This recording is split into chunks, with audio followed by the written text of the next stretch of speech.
has to come out here tomorrow and give me a new modem because they say I'm dealing with some sort of intermittent connection or something. Oh, got it. All right, we're recording now. So do you want to intro this thing? Lyle? Yeah, why not? Yeah, I can do that. All right. Wait, what's this? Oh, come on, man. All right. You ready? Yeah. All right. Welcome to Conversations, episode 4. This is the show where we, as in myself and Mel, myself being Mools, we speak to different people from all sorts of walks of life and different, different backgrounds and all that. Last month on the show, we had myself, Mools, on the show. Yeah. The month before that, we had Ring Skirts. In the very first debut episode, we had Kill. And now I'm proud to introduce our fourth guest, a man of many talents, a man that goes by many names. You may know him as Young H. Oh man, that's ancient. You may know him as Atruhead. Oh, that's ancient. You may know him as Fromoldharlem. That's the present. You may know him as Jesse. If you know me in real life. Please welcome Jesse Fairfax. Go in radio. The whole ancient. whatever you want to go by. Ancient, man. Very moment in time is what we will call you. So Jesse, what do you think? We going with Jesse for the time being? That'll work for today. Don't know what it'll be tomorrow, but that'll work for today. So welcome Jesse Fairfax to the show. He is a music journalist. He is also a retired music journalist, a DJ, a overall music consultant, and most importantly, a lifelong music head. And I can verify this because for the past 15 years, we have shared a space over on #ThatSite. It's dead. Yeah, it may be dead. It's not looking good. It's been a while since I've been able to get on there successfully. And I wonder if the writing's on the wall. They pulled the plug, man. But yeah, welcome to the show, Jesse. Thank you, guys. You guys are legends, man. Happy to be here. Oh, my God, legends. Legends. Maybe overdoing it a little bit, but I appreciate it regardless. You guys have big personalities, so I hope I can bring something to the show. Well, we're happy to have you here. And Mel, you guys know each other too, don't you? Instagram, pretty much. Yeah, I was gonna say. Who's that? Your illegitimate son? Not this time. Heel grandpa? Not even that. Heel uncle? No, it was my mom. Oh, okay. Well, shout out to her. Yeah, sorry, Jess. That's an ongoing storyline where I'm always getting interrupted by people. But yeah, I was gonna say where exactly, because I feel like I've seen your name, like hopefully for good reason. Well, yeah, it's like I've just gotten used to it. It's familiar to me now, like from Twitter and Instagram. But I was trying to, before we sat down to do this, I was asking Lyle, like, where did I first come into contact with him? Like, I couldn't remember like where, like we sort of came into the same orbit. Like it just something musically, probably. Most likely. When he said "go in radio," that sounded familiar to me. I mean, how long ago was that? Well, it was 2008. I started it. Before podcasts were podcasts. I mean, podcasts existed back then, but definitely not in the same realm that they do now, where it's like a business thing. 2008 was just something you were doing just to be creative. So I missed the wave of like blowing up. Yeah, I can relate to that. So Jesse, as I mentioned before, that site is the okplayer.com message boards. That's where I first came into contact. And I think the reason why we started actually talking to each other is because we have a mutual friendship and working relationship with the crew known as the Legendary, which is shout out to the legendary Von P, Don Will, Ilias, Tony Morgan, Elucid, Spec Boogie, Shea Grand, Germicide. I mean, Bob Tate Jr. now. The name Aeon, Brick Beats, the whole crew, and Jesse had these mixes he used to make, like especially when like they were about to put a new album out, he would make a mix, a goinradio.com mix for these sort of so many things no longer on the internet. Really, it's crazy because to go into all the different things you've done would take 2 shows, 3 shows even. Man, I've done a lot. And Jesse's one of those people who, if you're someone who is connected to the goings on in music in general, hip hop culture, he's always a great follow because he's been spot on about a lot of people as in terms of, just predicting the success of certain people. One of the first people I ever remember on the internet talking about Odd Future, one of the first I ever remember talking about Top Dog and, Kendrick and those guys. Right. So we're talking to a true, what I consider to be a true tastemaker, and I can vouch for this man's history in the game is very thorough. So I'm sure we're gonna have a great conversation here today. And I'm sorry if I'm not doing all the things that you've done justice, but there's literally just so much and so many different facets of the business that we could delve into. So we are here on Conversations, and we're gonna keep it rolling as we always do. And Mel, floor is yours. Well, I mean, no, the floor is Jesse's. We're the hosts here, but I just want to say, like going in, sort of prepping for this thing, I was hearing like you were just excited to be on the show, Definitely. to just converse. I mean, usually, I have like a set amount of questions, but I really wanted to just like freeform this because I feel like this is strange, but I feel like I know you, even though we've never really had an in-depth. I'm fairly transparent on the internet.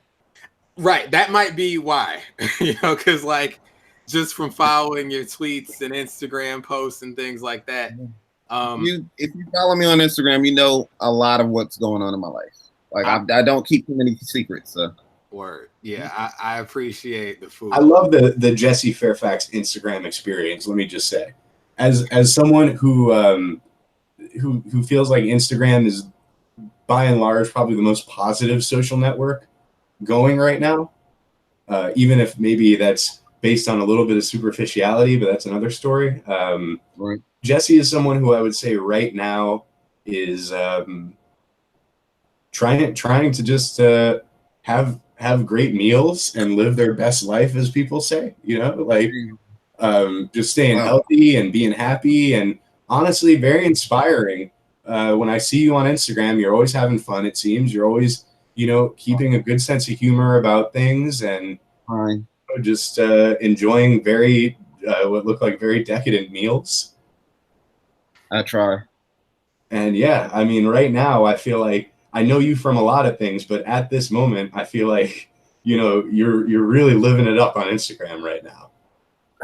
I'm trying, man. This is interesting for me because usually I see you in like, other than like the Instagram stories, it's usually like in static images. So like now you've like come to life and like you're speaking, and it's like,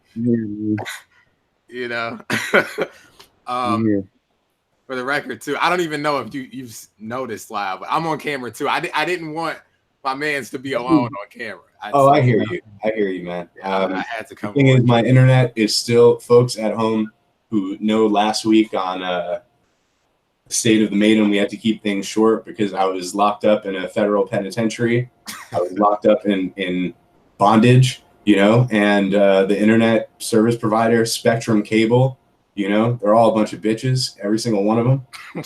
And have you ever gotten a notice like stop pirating shit? Yes, Spectrum? I got my 4th one yesterday. I've got like 4 of them. I don't know what to do. I had to get Express VPN, and now I'm rocking with the VPN. I'm in the Netherlands right now, or Israel, or Russia. Is Express VPN free? No, it's 12 bucks a month. But when you're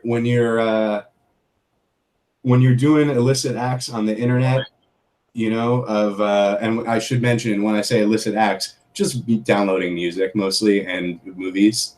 Nothing nothing X-rated, nothing that I need to, you know, hit the dark web for. But damn, I mean, a guy can't even download. I tried to download Booksmart and they freaking flagged me.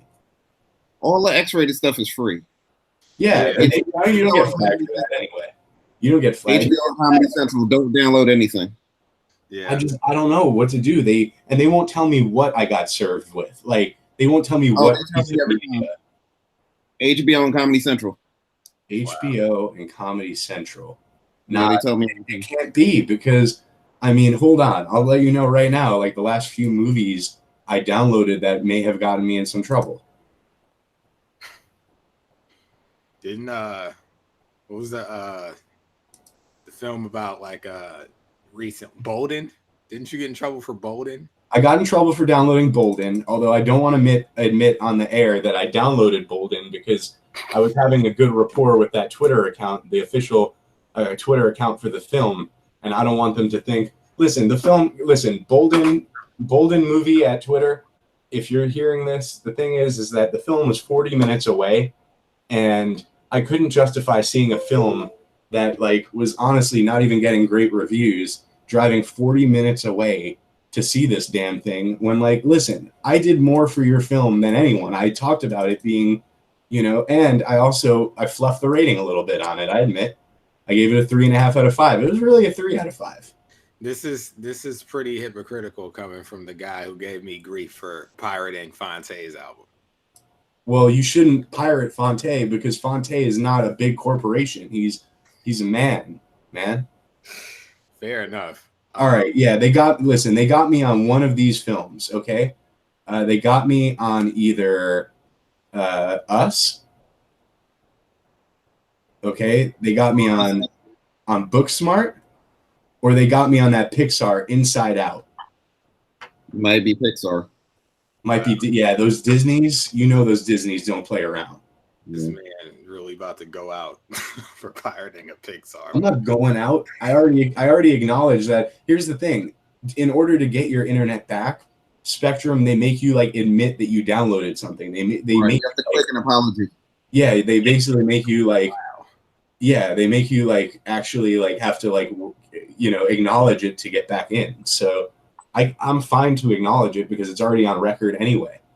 And it's like, who cares, man? Like, as I've said before, I spend so much money a year on like albums and films and stuff. And like, you know, like, come on, let me get a couple free downloads out of the deal, you know? Is that so wrong? You know, yeah, no, it isn't. It isn't wrong. Depending on who you ask. If you ask me, it isn't wrong. I mean, I can go to the library and take the same things out. It was just late at night. All right. I actually have this isn't like the cleanest transition, but I've been wanting to speak about this ever since I first noticed that it was sort of an ongoing thing. So Jesse on Twitter, you know. well, no, you had this thing that it was like sort of a running bit. You would talk about latest or like the latest, newest, hottest, whatever is going on in hip hop. And you would always like dismiss it with sort of like the tag, like I'm 36 or like I'm 30 this, like I don't have time to listen to that. Not dismissive, just like this is not for me, probably. Right. Like not dismissive, but like, like that's clearly not meant for me. Yeah. And I just wanted to say I'm 26 and I already feel as if I can relate to that. I feel like I've been aged out of hip hop for about a solid 3 years now. And so like when I would see that, I always thought it was funny, but I respected it because it's like, hey, here's someone who realizes like, because I feel like a lot of people don't have that awareness of just like, this isn't meant for me, or it's not for me, or it's outside of, the realm of things that I would gravitate towards, but when I do that, I'm like kind of being like snarky. Right. To people my age or older, like I turn 40 next year. And I'm just like, why are you people, you know, I'm just gonna throw a name out there. Like, why are you people like my age or older keeping up with like YNW Melly or, you know, some like right. Nothing against him, but he's for younger people. Right. Like a lot of that music is for younger people. Yeah. And I'm not saying it sucks because it's for younger people, but this isn't something you should gravitate to just to stay in the know or whatever. There's nothing wrong with missing out. Right. That's right. And I wish more people would adopt that mindset or just come to that. Right. There's nothing wrong with missing out. Like it's okay to be, right. You know, out of that loop, you know, especially when that loop isn't meant for you. We're recording this the week that these XXL freestyles are coming out.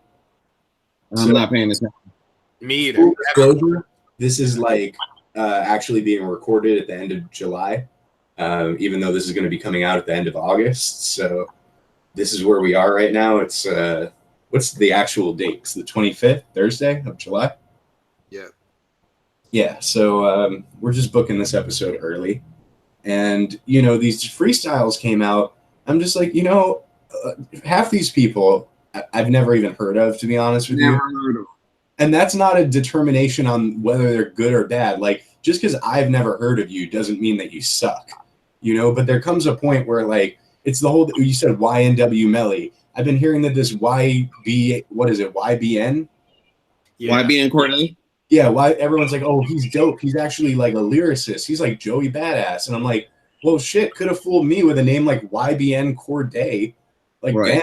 And, you know, when I hear the 3 letters or the 3 numbers and a name, I'm just like, okay, that's part of the next generation. I'm not hating on it. I just don't like really give a shit about it, to be honest with you. Right. Look, I'm closer to that generation, and I feel like it's out of control. Like I can't be like the names on this most recent freshman list I'm familiar with just from seeing them around the timeline, but I'm not familiar with their music at all.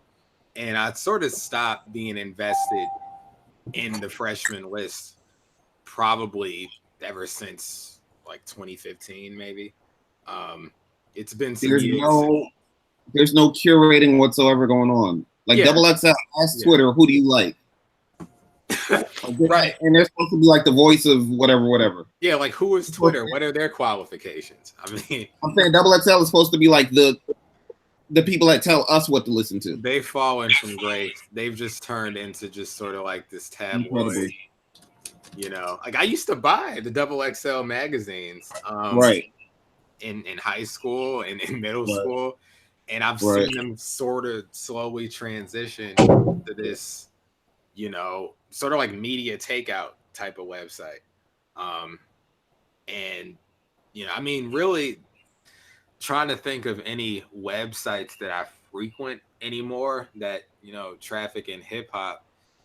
I still go to 2 Dope Boys just sort of out of reflex because I've been doing it for like 10 years now. But, I mean, I can admit that a lot of newer rap or hip hop I'm hearing about from quote the TL, but I don't put a lot of stock in the opinions of the timeline. I really just use it as like sort of a news aggregate sort of thing, and then I do my own research from there. But there's just so much talk going on, and you know, I understand too when it comes to those things like the freshman list. A lot of artists are turning them down, so they're working with scraps. And then a lot of those scraps are put in there, whether by, you know, the label sliding something under the table, like, hey, we got this new artist. This would be a great look for them. It's not the term, the buzzword organic. It's pretty much a myth. Like, it's nothing truly organic going on. And rarely. And really not just the music industry, any industry. It's just not realistic. It's not really how things happen. So, and you know, and I respect that. One of the last ones. Yeah, you know. So I kind of disenchanted with that whole thing. Well, Mel, you know, for a long time I felt like the reason why this, like, the reason why I felt aged out was because the generation, essentially my generation, failed to carry the torch of the previous 2 generations or 3 generations that came before them.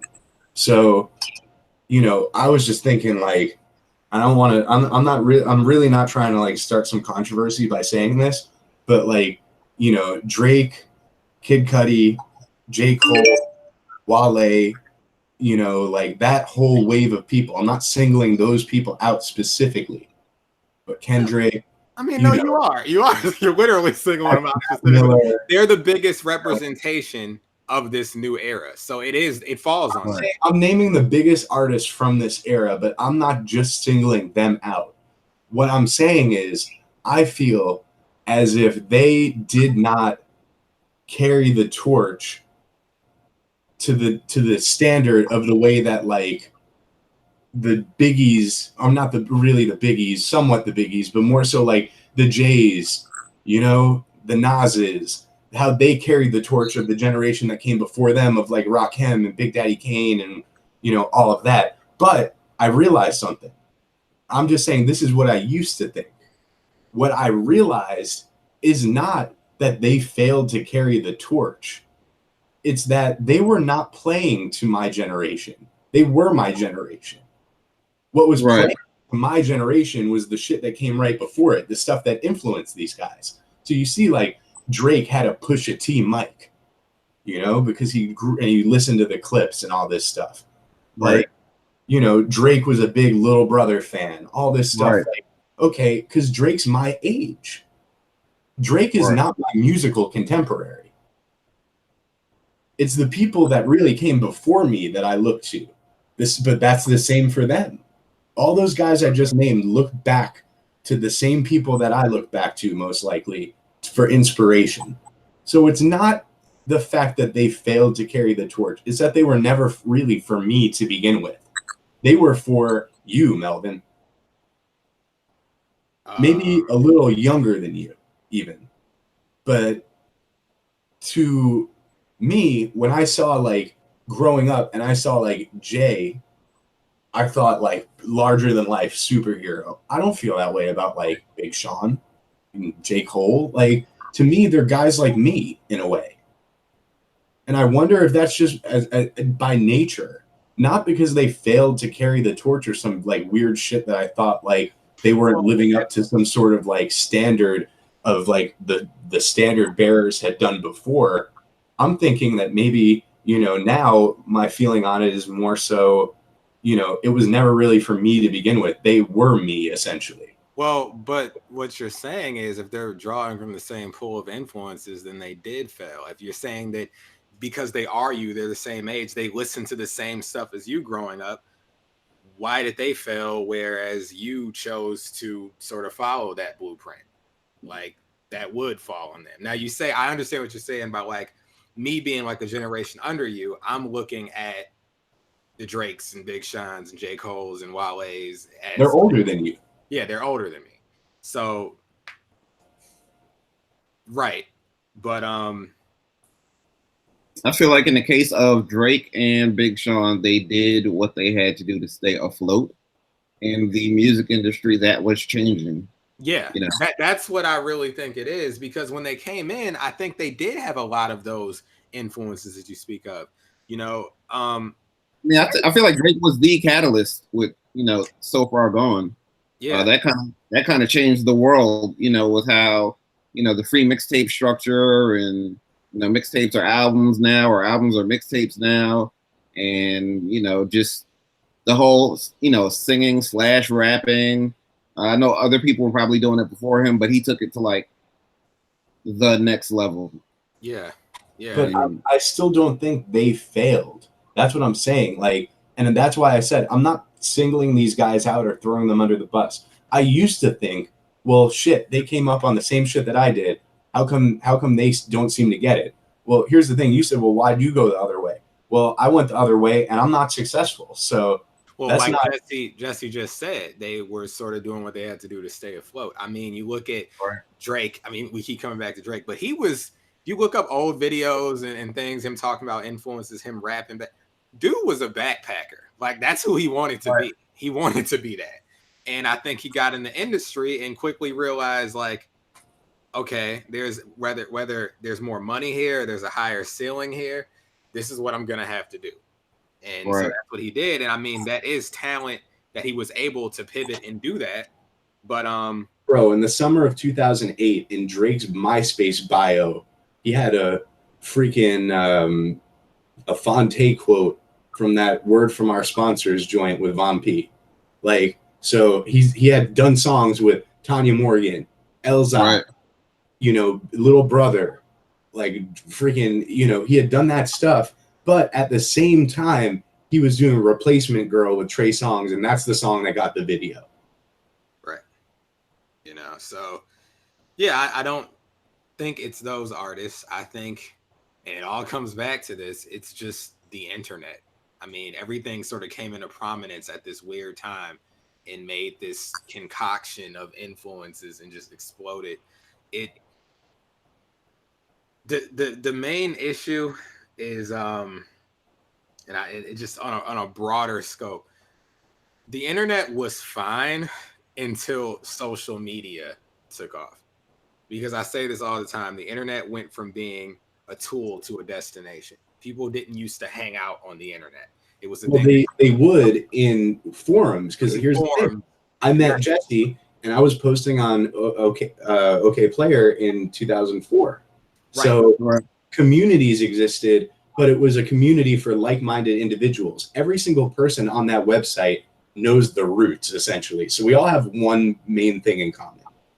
Right. Yeah, it was a specialized community, you know, and those are fine. Message boards, forums. Bro, to this day, the Facebook groups, I'm a member of a couple groups that are for very specific subjects, like Hammer horror films on Blu-ray. We don't talk about anything other than that. If it doesn't pertain to this particular British film studio's output on Blu-ray, we're not talking, you know? So it's different when you have Twitter, which is essentially a message board for the entire world, where there's no boundaries. You know, I see Donald Trump tweeted into my timeline. I didn't follow him, but I can't escape him, you know? That has such a trickle-down effect on everything. I mean, and when you think about music and how content has sort of shifted to be supposedly more focused on, you know, emotionality and mental health and introspection, and I say this all the time too, you see like this rise in usage of words like depression and anxiety and mental health. There is a part of it that I think unfortunately has caused those things to seem sort of trendy, but I think the truth of the matter is people have always felt that way, but because there wasn't a whole world echoing that sentiment at any given time, they didn't talk about it because they didn't see anyone else talking about it. They felt alone. They didn't really know that. I really think like a lot of the world has always been depressed. It's the nature of life, but it seems like more people are because it's being talked about more because you have more voices than ever before. So do I think Drake was like the first rapper to be quote unquote emotional? Of course not. But I think he came in at a time where you got social media blowing up and everyone's sharing their thoughts and feelings suddenly. And now here's this rapper that's sort of like the icon for this, you know, and it just snowballs. And next thing you know, he's the biggest rapper in the game. And I don't think anyone can honestly say they saw it getting to this point with him. You know, like, Marvin's Room is like the Christopher Columbus of the person rap.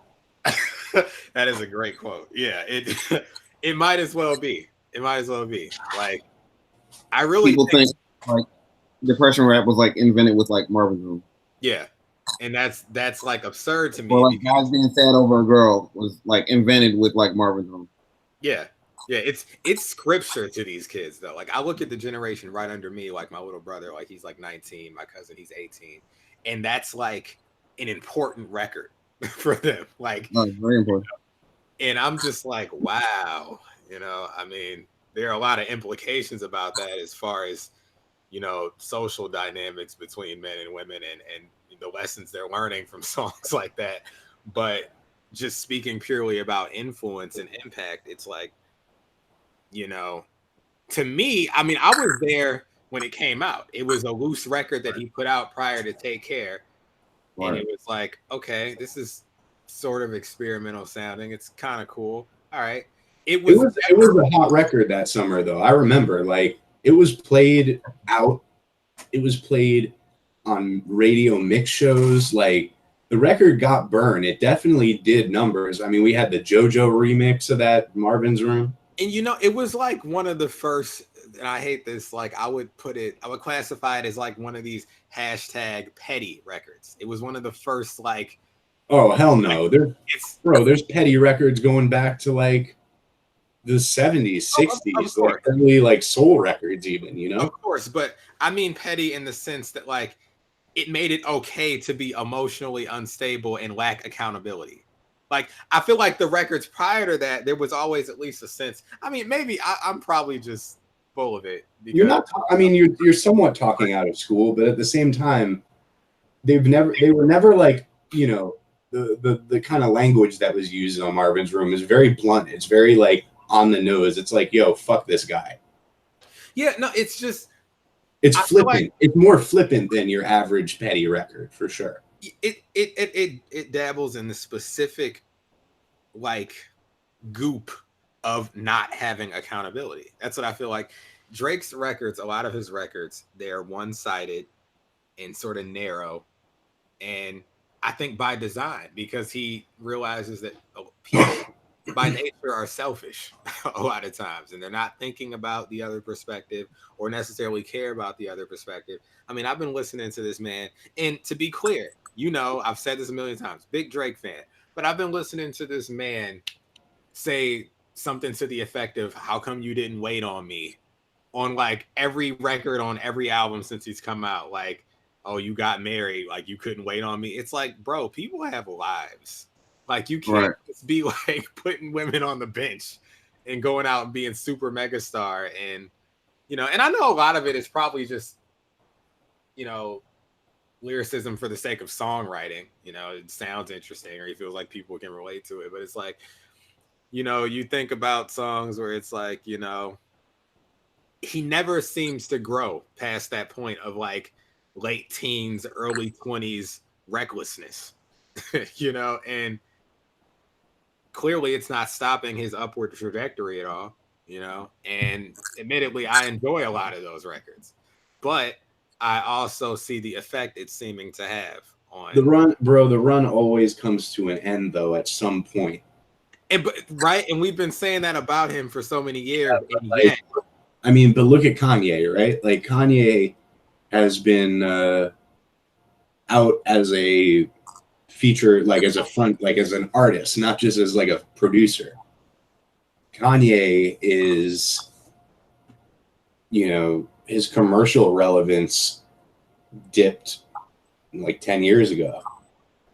Yeah, for the most part, as a solo artist, at least. That's you fair. know, his only hits this decade have come with, you know, Jay-Z, and that's Watch the Throne. And then on the Good Music album, he had the Mercy song that was, you know, rather popular in the summer of 2012. Definitely got a lot of radio spins, but again, that was good music. You know, his verse doesn't even kick in until 4 minutes into the record. So he hasn't been a commercial force for 10 years plus, but we still have to deal with him every single day. Yeah. So the thing is, even when Drake begins to descend a little bit in popularity, and, you know, I'm sure he'll still, you know, have popular albums and have record sales and all that stuff, but when he's not the guy anymore, we're still going to have to deal with him for at least 10 years. We've discussed this. We know where he's going, because I don't think he's a guy who wants to fail for an extended period of time publicly. He's going to pivot back to acting, to Hollywood. I think once he senses that he doesn't have that same stranglehold, while he's on top, because we know that he's a student of the game. But is he good? Is he going to be good money in Hollywood? Because from all we've seen, his acting performances and his music videos have been not so. I mean, if that's his reel to try to get roles, I mean, what are they gonna? I feel like his ceiling is like, taking The Rock's place in those comedies with Kevin Hart. Like that's like the most we'll see the Drake doing. Like I don't see him as an action star personally. He's too dorky. I don't think he's banking on his acting ability. I think he's banking on his charm. Like I would say his reel is like him hosting like the NBA awards and being on SNL and like. Well, let's play a game. What would you? All right, you're Drake's agent, right? He tells you he wants to pivot to Hollywood. Okay. All right. What do you want to see him in? I mean, what kind of role would you advise him to take in that case? They'd be comedic roles, like romantic comedies. Romantic. Yeah. Romantic comedy. Yeah.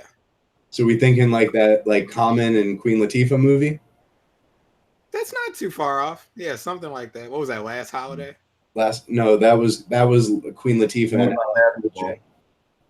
What was that? Common and Queen Latifah were playing basketball. I don't remember the name of it. Huh. Yeah. Okay, so it's more like a comedic, romantic comedy. I was gonna make a snarky joke, but never mind. It's Just Right. That was the name of it. Yeah, I had to make a snarky joke about that movie. I mean, you're free to do so. This is a. Safe. I was gonna say she was pretending to be straight and he was pretending to be a good actor.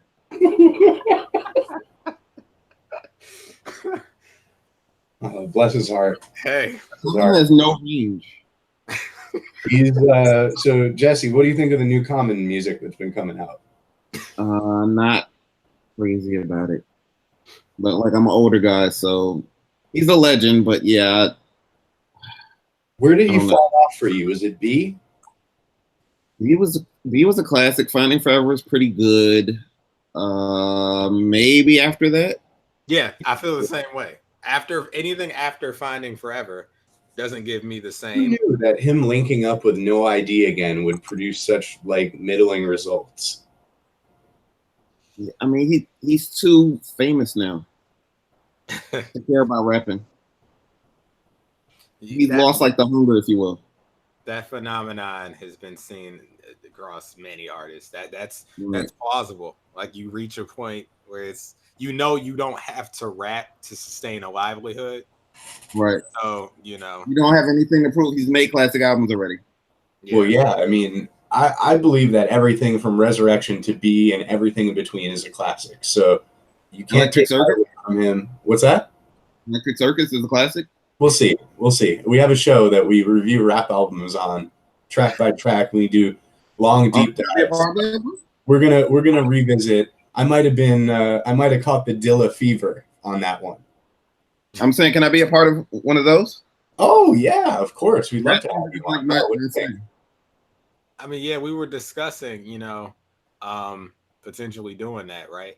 Like having people come in, like guest reviewers, and also, people who hold particular albums in high esteem. For example, something that they know a lot about.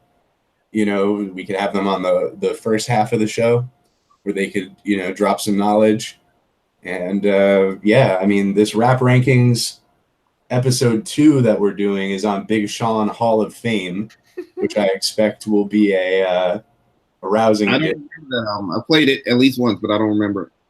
It's not a particularly memorable album. So hold on. You said it was a top 10 album of the 2013. You can't hold me to things I said when I was 19, man. How old are you? 26. Okay. I'm sure I did think it was one of the top 10 rap albums of 2013 and 2013. Because you only heard 11. Right.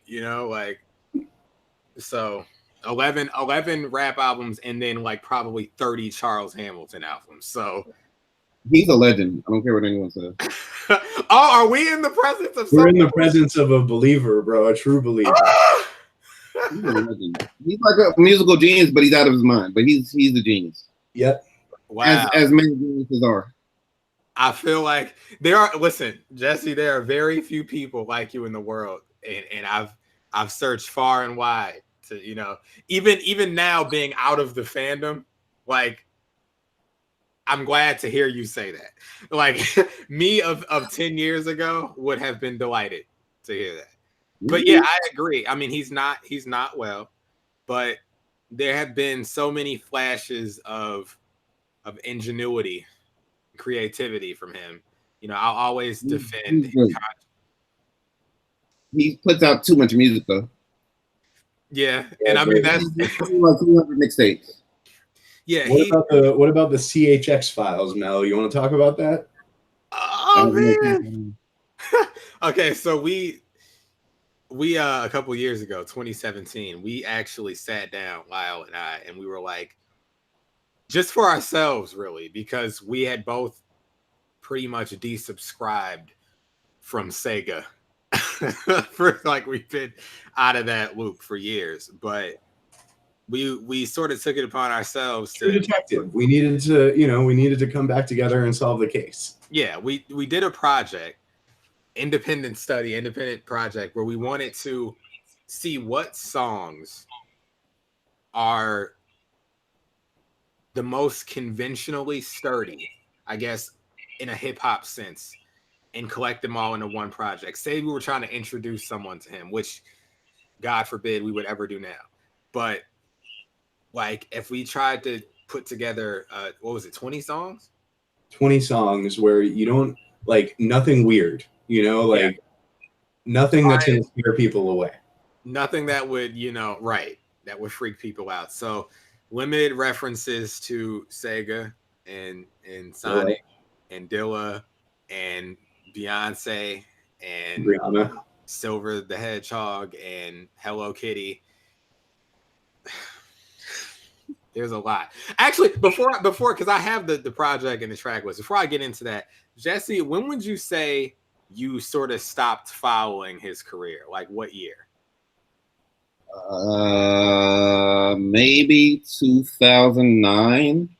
Okay. See, and that is the perfect time. That's when a lot of people stop. And that was honestly, actually, I would say the perfect time to stop is winter of 2010. Man, we got some good music in 2012 and 2013. You're bugging. But is it worth what came with it? I don't know if you guys. If I could change one thing, I would have preferred if maybe I didn't try to get so close to him that he ended up staying the night at my house. All I'm saying is that 2009 is when a lot of people stopped paying attention. So you missed really the truly alarming things when it comes to him. And I know that might sound crazy because he had already done some alarming things. Right. I don't know if you guys are, or if Lyle is aware, but you guys are talking to the person that mistakenly like derailed his career. Oh, wait a minute. Hold on a second. Hold on. I would say a couple people were instrumental in that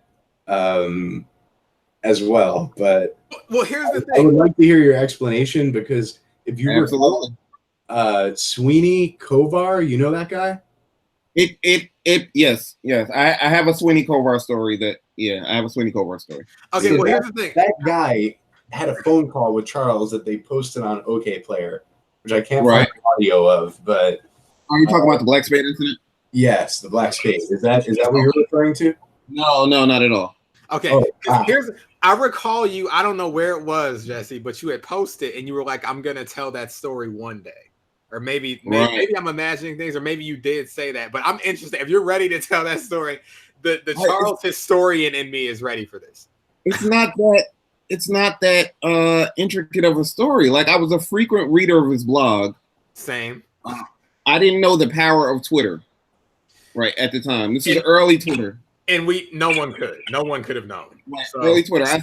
I said, ha, look at this crazy thing Charles Hamilton said about Dilla Ghost executive producing his album. It avalanched immedially. Oh man. Like, immediately. Like, House Shoes from Detroit caught wind of it. Everyone from Detroit like was passing this around, like, and off of my tweet. And I'm just like, ha, look what he said. And it just like, I feel bad, but I don't feel bad, because I'm like, I didn't know that would happen. there was no way to know. Like, you weren't trying to be malicious. And no, not at all. I was like, look at this crazy thing he said. Yeah, and it just spiraled out of control immediately. And also, at the time, we didn't know the extent of his mental illness as well. To truly understand that, like, on the outside looking, no pun intended, looking into him, you would have to understand that it's still wrong for him to have done what he done, but there's a lot of context in terms of his mental health and his manner of thinking and the way he processes things that people should have dismissed that as like, okay, it's just Charles being Charles. But it spiraled into this thing where it's like, how dare you? And it's like, whoa, whoa, whoa. Like, you got to understand, like, he's speaking half like schizophrenically and half metaphorically. So, like, please don't. He's not trying to piggyback off of Dilla's name or. He became like an industry punching bag. Oh, man. Yeah. You remember Ryan Fest having random beef with him? Yeah. That was like Ryan Fest created a beef with Charles Hamilton for no reason. That got like random acts of whatever.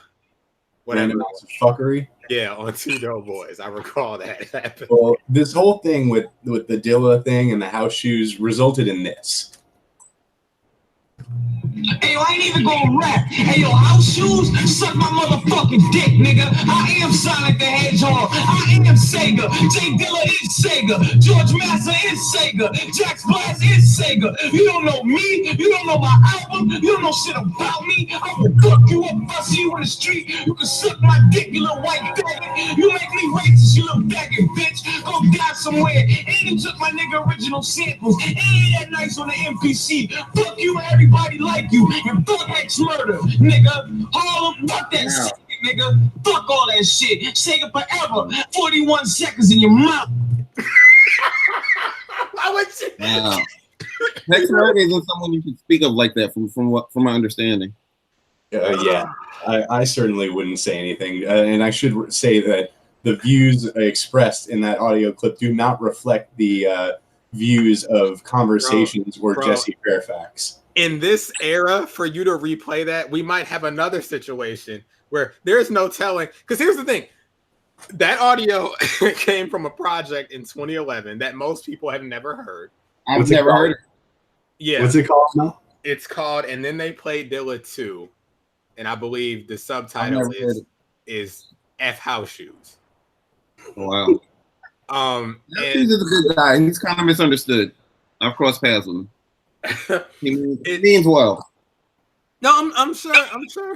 I mean, it's like, see, here's the thing. That audio that you just played, in the way media works, and especially given the new sort of set of standards in the modern world, that could take off and they're gonna run with it like it's fresh news. That was 8 years ago. Right. You know, and it's like we might have a situation just like on Twitter back then where it's like, yeah, look at this crazy thing Charles said. And bro, wow, he's already down and out, bro. He doesn't need any more bad press. Like, so for that to come out, him calling him gay slurs and saying this, and I'm sure House Shoes has never heard that.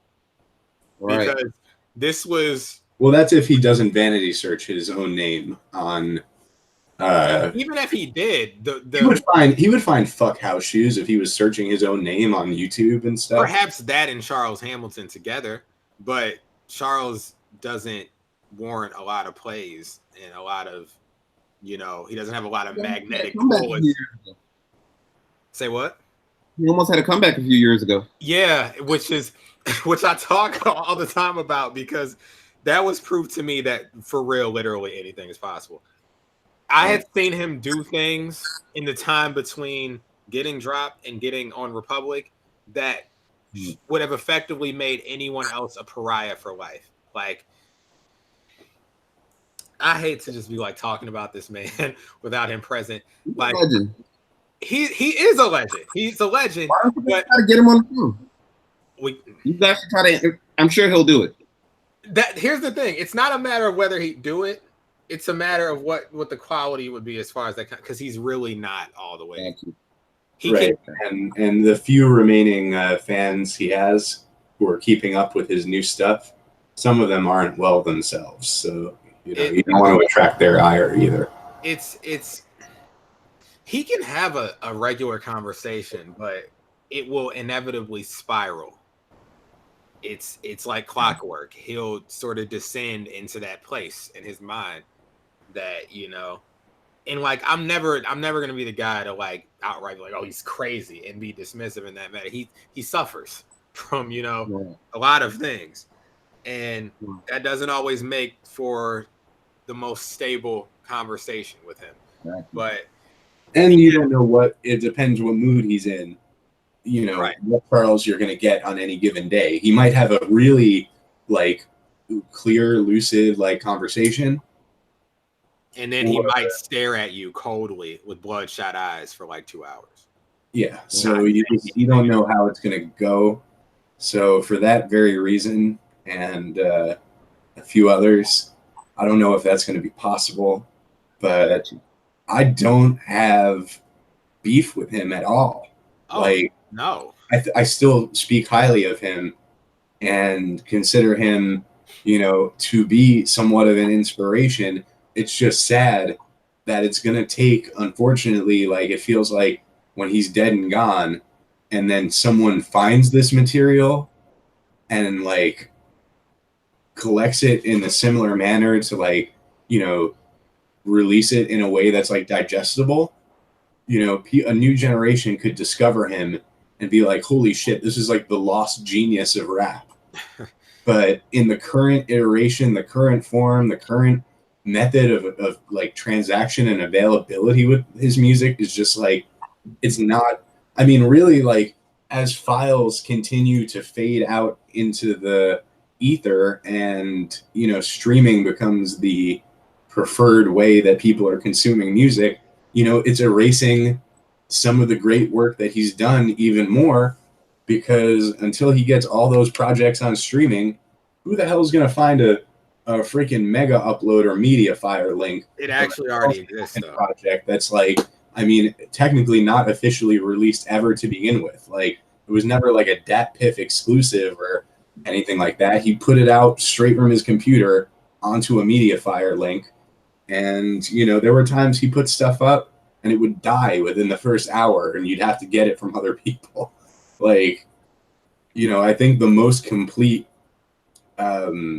presentation of his discography is like a paste bin document. There's actually one that's even more comprehensive than that, and it's still missing things. Have you heard all of his stuff? I've heard it all. Mel's probably heard it all. You're talking to a guy that has heard everything of his. I don't have that much time. And you shouldn't. I would say everything, because he's still making stuff for sure, but everything from 2000, well, even prior to 2008, from the very beginning of his career, so like 2005 to 2015, I've heard it. I'd say for myself, probably like his output from like 07 to probably 2016, I've heard all of that. Wow. Yeah, I mean, we had a sickness, bro. You have to understand that, like, you're dealing with two real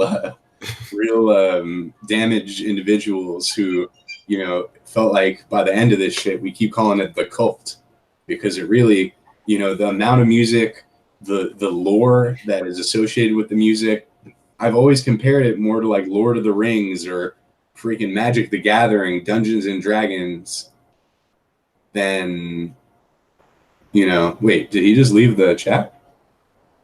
Oh, he did. Oh, he's back. He's back, y'all. Sorry about that. I clicked the link. Oh, you clicked. Okay. Yeah, that's actually right now. Someone put that together. And even the issue, because I checked it the other night, actually, not to imply that I still check up on it. Was just spur of the moment. I was thinking about the guy and I checked up on him. But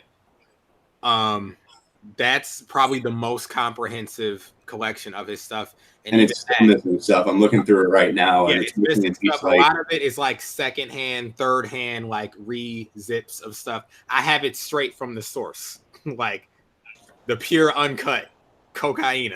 like I have it, you know, some of it, full disclosure, like you could say came directly from his hard drive. So You know, well, we're really burying ourselves on this episode. I mean, listen, I've led a complicated life. From downloading Booksmart, Us, and Inside Out to you having files that you may not be entitled to. Listen, let's just say that in 2012, I knew a guy who was in close physical contact with him and got his hands on Charles's hard drive and started sending me things because he's going to see this and he's going to be so upset. Not Charles, the guy. No, he's not. Because I didn't say his name. Oh, fair. Okay. But yeah, like I've heard more of Charles than probably any other artist in my life, and that's had some detrimental effects for sure. But there's so much when it comes to that guy. But I got this CHX files, and we made this in 2017. I don't think it would be updated, but it could be. Maybe it could be updated, maybe not. But this was the 20 song track list. And keep it. Your secretary? Say what? Is that your secretary? No, far from it. That was the Hill grandpa. Oh my god. But these 20 tracks, they may not be my favorites. They're just the most. We had to come together and create the most accessible, normal, not weird Charles music for like a first time listen. So is music on there? Yes, it's the first track. The music, the intro from the Pink Lava Lamp, it's first track. Right. Loser, Brooklyn Girls, Ronald McDonald from the Staff Development mixtape. Is that the Baby I'm Scared of You sample? Magic in a Hat? Yeah, Rabbit in a Hat, Rabbit in a Hat, that song. Most Likely to Succeed, which was like a loose song he threw up on his blog. Was that with the Rihanna sample? Yeah. Okay.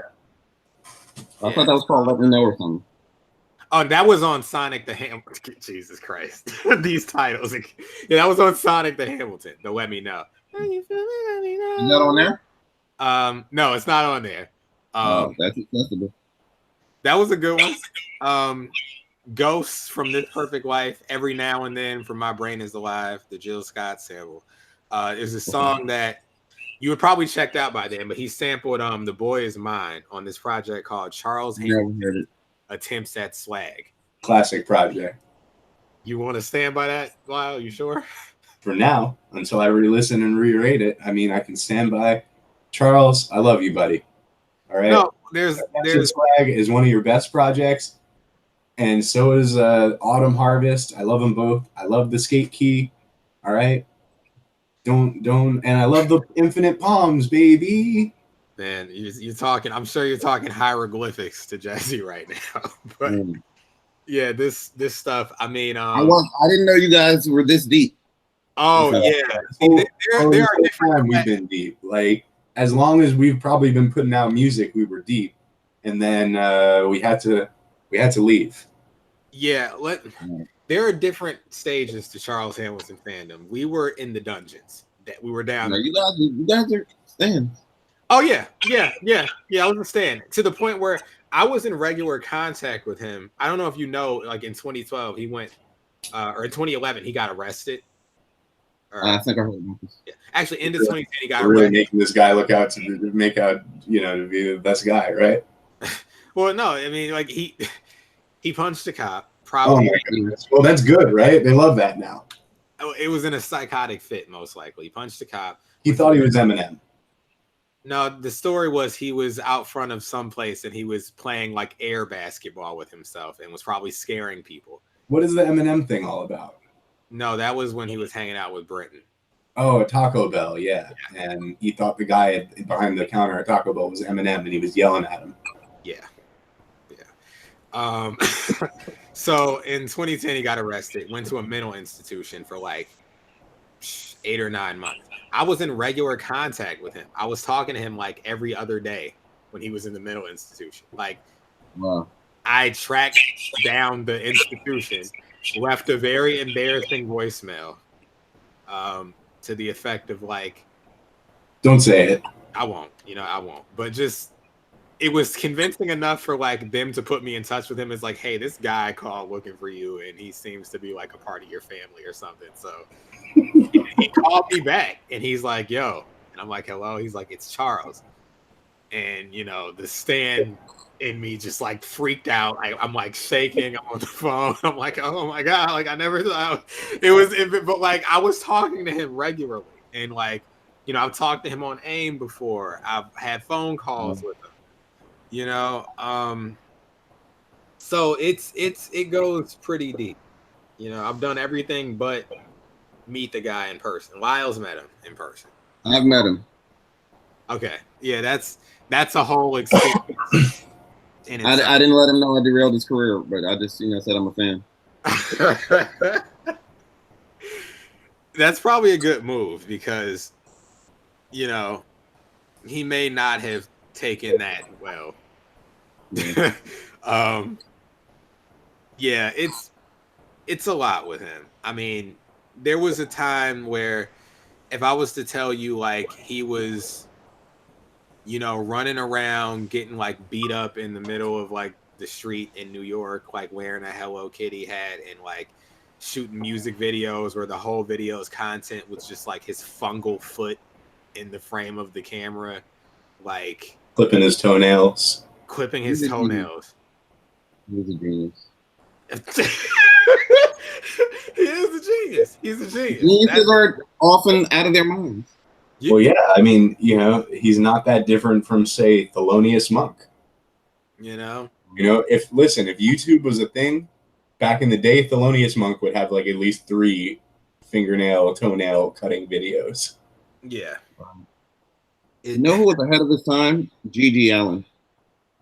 Oh yeah, I mean, listen, now you see with all the artists today, with all you don't know about G.G. Allen, Melvin? Yeah, I was wondering who was oh man, look him up. The most extreme guy ever. There's a documentary on him on YouTube. Let me see. So Mel, you know that Darby Allin? Rings a bell. The pro wrestler. He's in AEW now. Okay. Yeah. I was telling you, I've seen him on the indies a couple times. Like he was like the Allen is from G.G. Allen. And this guy was like a punk rocker. He would like shit in his hand and throw it at people, and really like, yeah, he was all the way live. Like he was. You see now like the XXX Tentaciones and 6ix9ine and all this shit. Like they are pretty much still eating off of his blueprint. Yeah, right. I see it. I see. I'm reading about him here. Oh, this guy's extreme. Like he was like the original Boom Gang. Okay. Okay. Okay. Wow. Before going viral was the thing. Before the internet, he was just doing it. Yeah. And he had fans. Huh.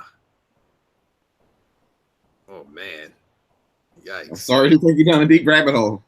I mean, I've seen a lot, so you know, I'm sure this will still disturb me, but I'll be okay.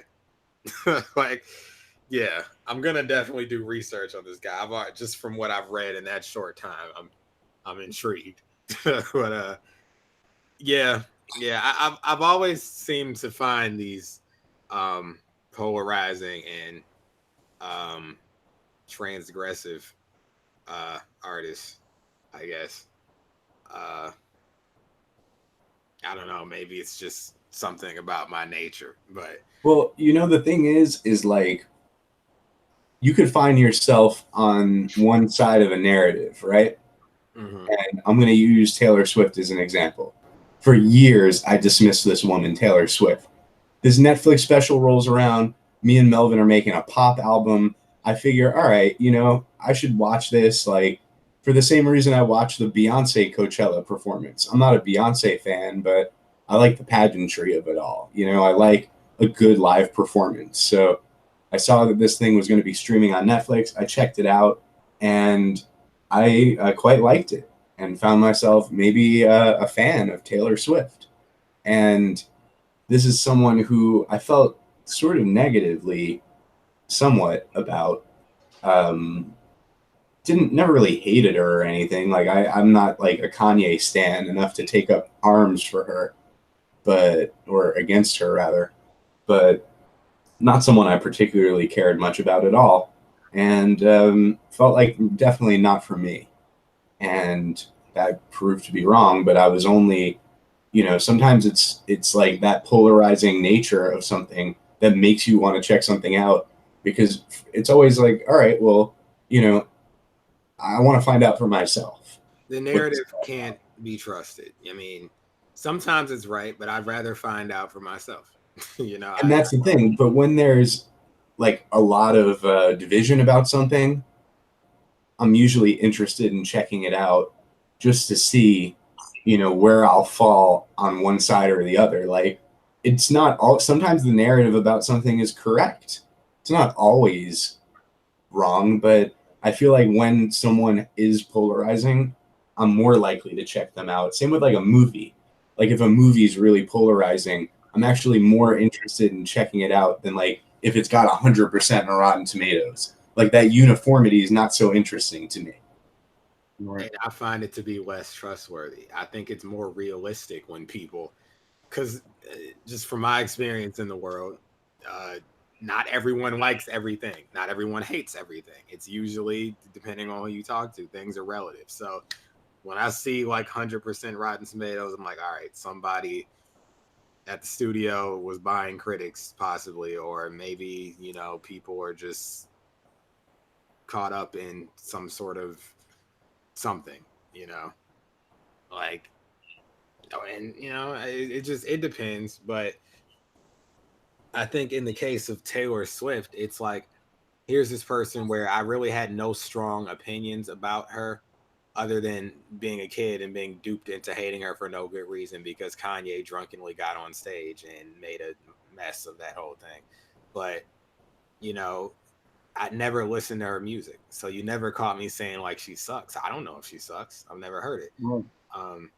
And we watched this Reputation tour thing on Netflix, and it was entertaining. And I'm like, her music is pretty cool. Like, I'm not mad at it, and I ended up listening to all of her albums, because that's what I do. Like, before I form an opinion on someone, I like to have, especially musicians, like I try to listen to their entire discography if possible. I listened to all of Taylor Swift's albums, and I was like, she's completely. And there are a lot of songs that I like, and ultimately, I find her to be very inoffensive. I can't imagine hating Taylor Swift musically. Right. It just doesn't make sense to me. But here's the thing, though. We were just talking about this yesterday. I'm not crazy about any of the 3 new singles she just put out. So still, now that I'm calling myself, yes, I'm a fan of Taylor Swift now, I'm not a fan of these 3 new songs. So, I think it's important to see for yourself about things, but also not to get locked into like, oh, I'm pro Taylor or I'm anti Taylor. Like, bro, every dog has their day. I'm not calling her a dog. I'm just saying that, like, that's what I say about artists. Like, every artist has a song that you'll potentially like. So I think everything is up for consumption. Everything is up for debate. And, you'll be surprised that, like, you'll hear something from someone who you have previously discounted and you go, oh, okay, actually, this person's pretty cool. I like some of their stuff. But if you get locked in, and this is the same thing with Charles, is that we got so locked in to being Charles fans. It's like even the slightest criticism of Charles would, send me into like, a fury of like, why they hate him? Why don't they understand him? Don't they see that, he's dealing with mental health issues and that it's, he can't help the way that he's acting sometimes. Why are they pretending like he doesn't have any talent? And I know, Jesse, you're a fan of Azalea Banks. I was going to say that. Yep. So like another person from Harlem who is undeniably talented and multifaceted musician, but yeah, because and she has said on the record before she's dealt with mental health issues, bipolar disorder, and still it's like anytime she says something, it's like, oh my God, how dare she speak right now? Like, she's crazy. She did this, she did that. And it's like, yo, you got to take it easy on some people, man. You really do. Some people aren't playing the same game as everyone else. Like, Right. Life is set to a harder difficulty. Well, I mean, I just mean like they literally, it's a different game to them. Like it's an entirely different game. Like they're Well, not yeah. playing So by the you have same. to understand that when you're dealing with people who have severe mental health issues, like you have to give them some room, you know? Like when it comes to Charles, like imagine having to explain to somebody like, all right, first of all, he believes in Sega. They'd be like, what are you talking about? It's like, well, that's sort of his doctrine. Like that is the frame through which he views everything.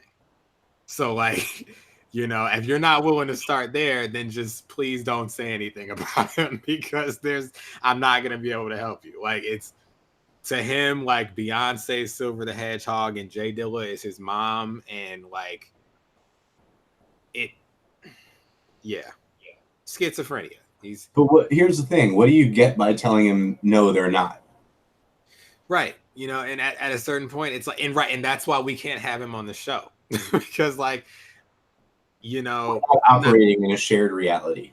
Right. Exactly. Like, I'm not going to be the guy. It's too hard to communicate with him if he's not in the mood to operate in the reality that Mools, Mel, and Jesse Fairfax exist in. Yeah. Right. Like, I can't just tell him, stop talking about that stuff because to him, that stuff is the basis of his entire life. Yeah. Right, and like an actual like pseudo-religious belief system. Yeah. Right. So that would be like me going to someone who is very religious and saying, how is God even real? How is that possible? How do you believe in this higher being? It's scientifically, false. Like you can't tell someone who believes in a doctrine that everything they've known their whole lives is not true and not grounded in any sort of reality. You have to accept what they believe. Yeah. You don't have to believe what they believe, but you have to accept what they believe. Right. And that's just the fact of the matter. And I don't want to talk about like Planet Simone. Oh, I'm giving away a free idea if Charles Hamilton were to hear this. When the Sonic the Hedgehog live movie comes out, just create your own soundtrack. And here's the thing, I'm on his Twitter, he's been talking about the movie and how he doesn't want to see it because it's too close to him and he's gonna feel like physical pain if he saw it in the theater. Like your own soundtrack. I wouldn't put. He probably is. He's probably gonna do it. That's something he would do. Something he's probably already started on. All right. Yeah, I mean, to be clear, you say like you stop the STH series or the Sonic the Hamilton series is probably in like its 8th or 9th entry now. Okay. But what I'll tell you is, and this is of course completely opinion, you can stop after like the 4th entry. But okay. I mean, just speaking on a pure musical sense, you can probably not start with any of them and just never listen. But if you are a fan of him, 1 through 4. No, disagree. 1 is unlistenable because he added drums to the Donuts beats. You don't want to listen to 1. You're talking about, and then they played Dilla? Yeah, is that? Oh, you're talking about Sonic the Hamilton. Oh, I would say start with none of them. They're all terrible. Yeah. Sega Hamilton mixtape is pretty good. Yeah. SegaHamilton.blogspot.com was released prior to his, I think, or was it either prior or directly after his first stay in the mental hospital in 2010? Yeah, but pre-jail. Yeah, pre-jail. Summer of 2010 at Lord Piff's apartment. We know too much about this guy.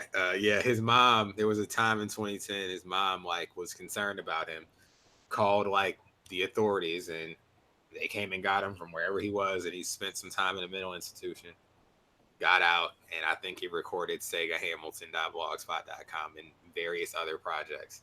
Okay. Jesse, if you are in the group of people who believe that he's a genius, I think there's actually a lot out there that you would enjoy.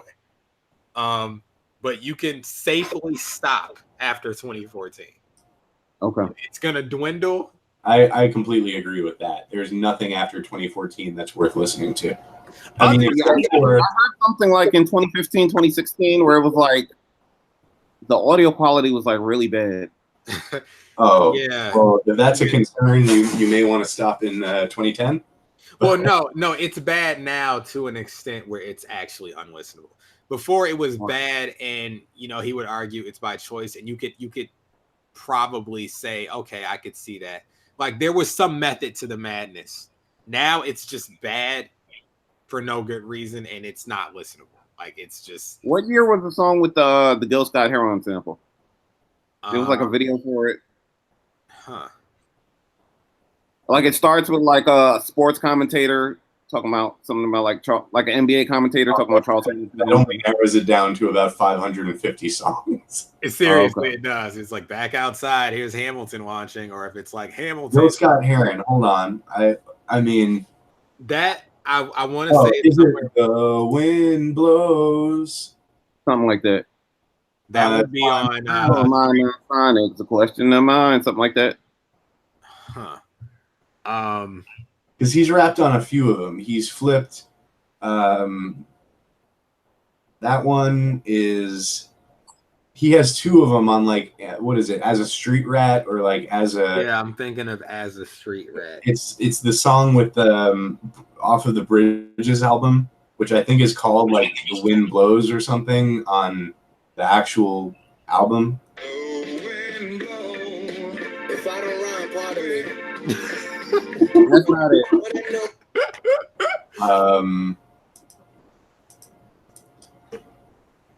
Hold on. There are a lot of. I'll put it like this: the Charles folder on my computer is 30.1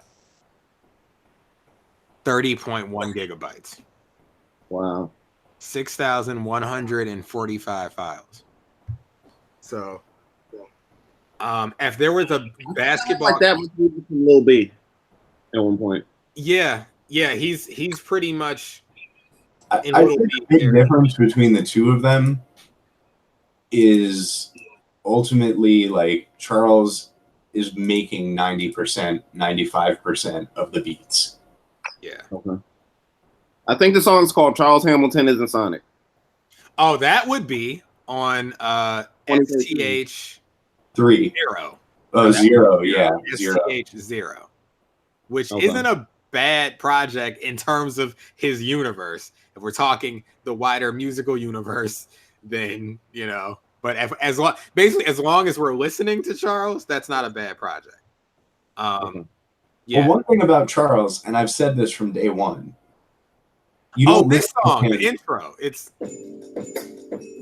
yeah. Yeah, that's a good song. I like that song. Yeah. I was saying, like, you don't listen to Charles mixed in with other artists. You listen to Charles and then you listen to music. There's Charles Hamilton, and then there's the rest of music.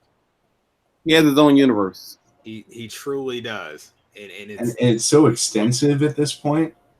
The amount of music that's available from him and just like the sound quality and the verbiage of everything is just, it's so unique to him that it has to be separated or you can't appreciate it. Yeah, I could never. When you hear it next to quote unquote real, like play a Charles song and then play a song off of Life After Death, and you'll see the difference. Yeah, right. But he may ultimately what he could go down as is arguably the greatest hobbyist of all time. Right. I mean, well, here's the thing. He's now signed 2 major label deals. So yeah, but cumulatively, how much money did he make those labels? Well, here's the thing. He did it professionally though twice, which I would say graduates him from a hobbyist. Now, is he a successful musician? That's another thing.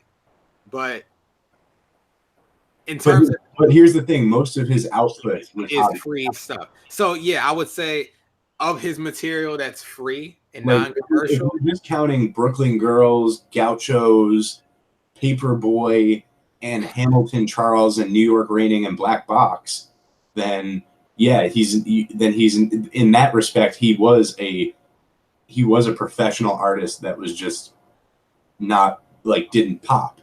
But if we're talking about the like actual catalog of his that makes, he's the greatest hobbyist of all time. Yeah, that makes him who he really is. Like, you know, the same thing they say, like, oh, the mixtape Wheezy. Like, the hobbyist Charles is one of the most interesting artists to listen to, bar none. Like, if you're down for the journey. Yeah, I would. There's finally I'll go ahead. No, I said the journey is too big. No, it is.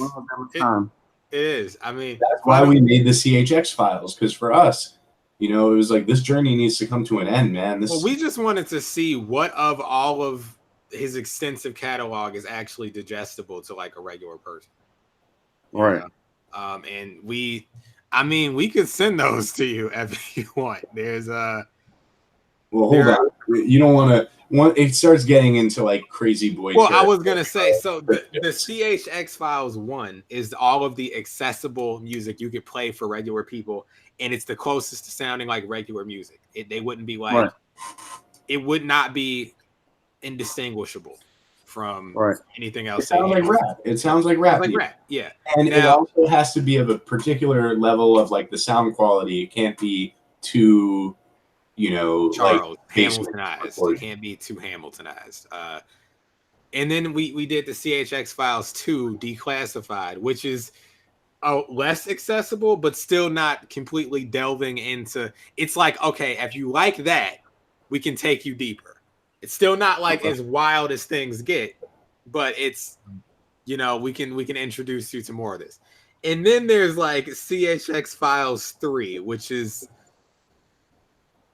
now like, okay, you can't play this around kids or adults.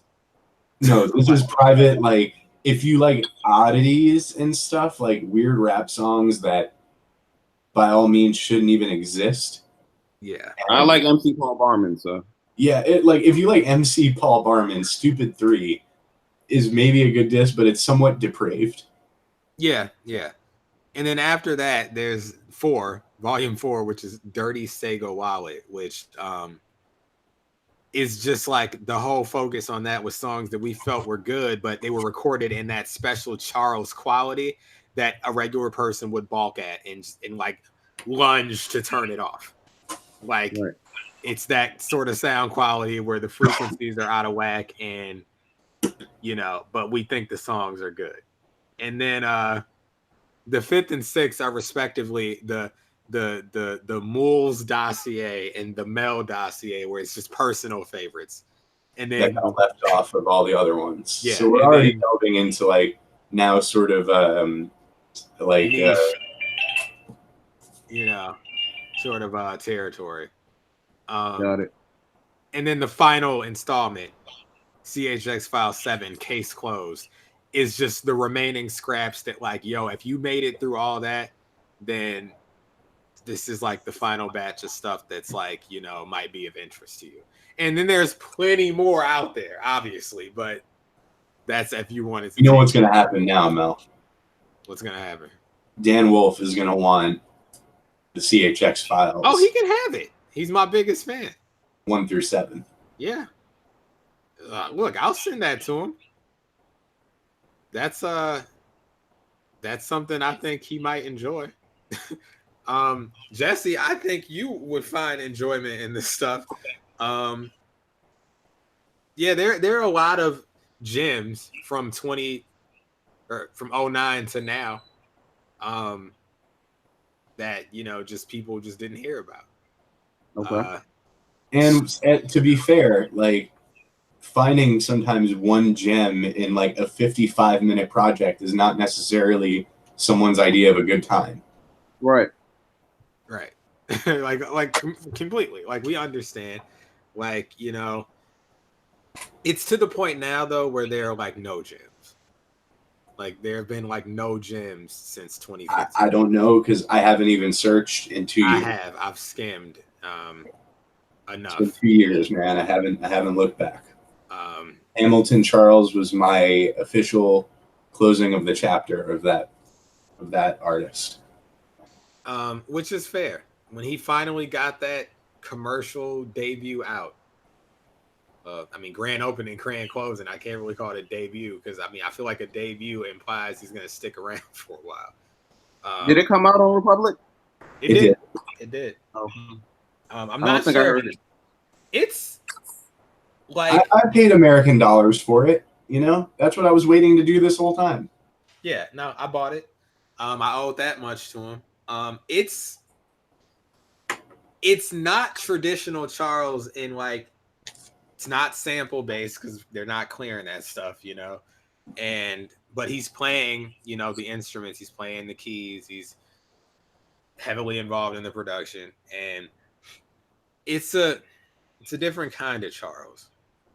And it's one of the themed Charles, with the exception of one song where it's the Charles that we all know and some people hate, where he's getting at people and being incendiary. It's the closest thing to like that sort of brash style he came in with that people seem to like the style that got him labeled arrogant and cocky and disrespectful, like the outside looking era stuff where it's like loud, blown out music and a lot of punchlines and a lot of flagrant lyricism.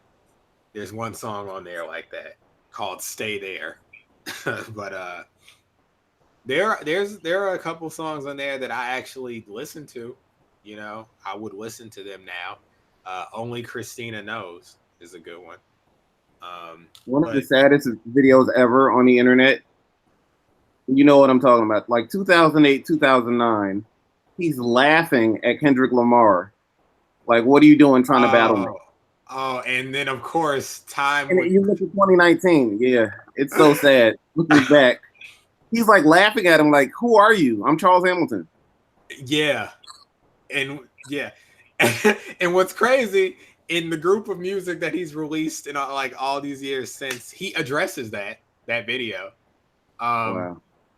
Actually, Charles has addressed everything you've ever wanted to know in his music at this point. I mean, he's rapped about the Black Spade thing, and the lyrics are "So what? I stole his beat." Am I wrong, Mel? Yeah, you're not wrong. I'm trying to find.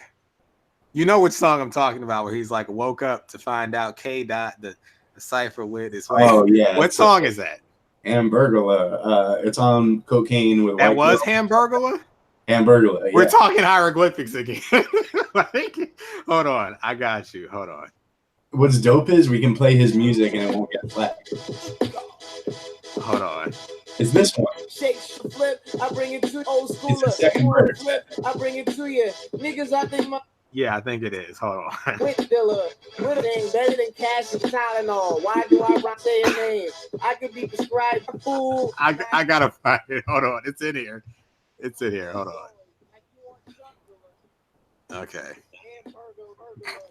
The hook is him saying Hamburglar. That's why we're calling it that. Over the chopped up. What's that sample? Yeah, what is the sample? Doc Jams or something? It's the. Are you ready for this? Yeah. It's wow. He's nuts. Yeah.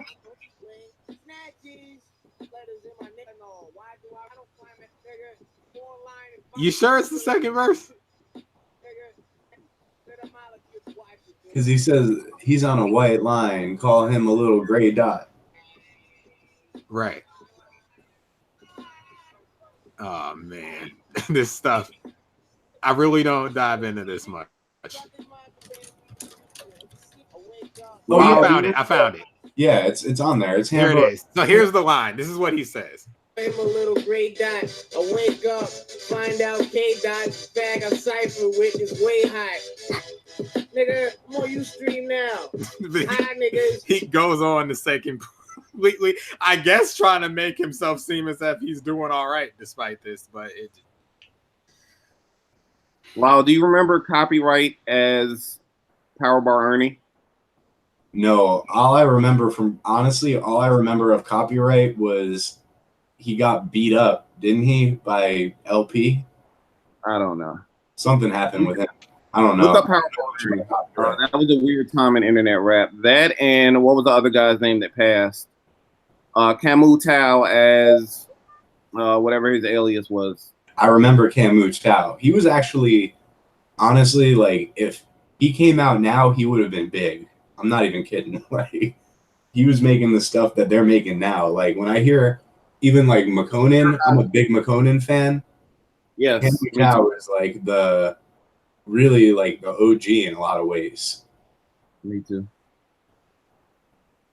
Yeah. Like, what is it? King of Hearts album? Yeah, but he released like a lot of music under an alias called Blair Cosby, and that is what this Charles Hamilton stuff reminds me of. There's a man. There's a lot. There's a song I sent to Elucid once, and Elucid was like, "Give me more of this. What I want to hear more of this." It was Allison. I'm Allison. Oh, Allison Foster. Because Elucid would tell me all the time, like, he hated Charles Hamilton. He didn't like him at all. Like, he was not feeling it. He didn't get why I thought he was good. And then one day I sent him on GChat the Allison song, and he's like, "Yo, is there more like this?" And I'm like, "No, unfortunately, it was deleted." Yeah. Okay. So this one opens up with he's been like, I don't know, kidnapped by the Illuminati, and they like cut off his genitals, and like he wants to find the doctor who like did it to him, like, because there's like stitches on his testicles, like, I don't know, like, and the thing is like, supposedly like in the song, like Jimmy Iovine gives him like a sex change. Clearly this is not music I should have been listening to at 17, 18 years old. This makes not Lil Wayne, this makes like early like Slim Shady Eminem stuff like sound like freaking Kid and Play. Really, like it's just like he said some truly vile things on record, which I hope can only be written off to mental illness and not actual. I think it's safe to actually write that off to me. A lot of the things he said, I mean, you talk about the Jean Benet Ramsey line, it's just like he's the worst line. It's the worst worst line I've ever heard in a rap. To the point, like, we won't repeat it. Like, it's not. No, I refuse. I won't even. We can't even play it. It's just. Yeah. If you know, you know. On that one. Yeah, it's one of those deals. Like, if you were there, if you heard it, you know what we're talking about. If not, great. I'm not talking about it, but especially like you want to talk about getting canceled. It's a good thing that he's already like effectively canceled from hip hop. Just like as one of the first canceled, if you think about it. In a way. Yeah. He between, I mean, that stretch of time with the punch and the Dilla thing. He freestyle battle through the punch. Yeah. I didn't mean to do that. I'm sure you heard that he sampled that, right? I'm sure I did.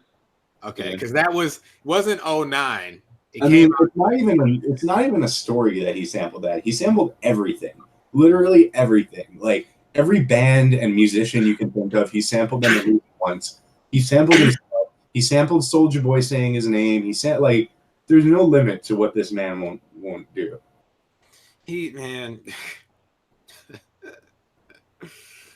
This really turned into a very Charles Hamilton centric episode of which sucks in terms of like me and my public perception because I've been definitely distancing myself from that time in my life. But I'm not ashamed. I mean, I wish. I'm not afraid. Oh God.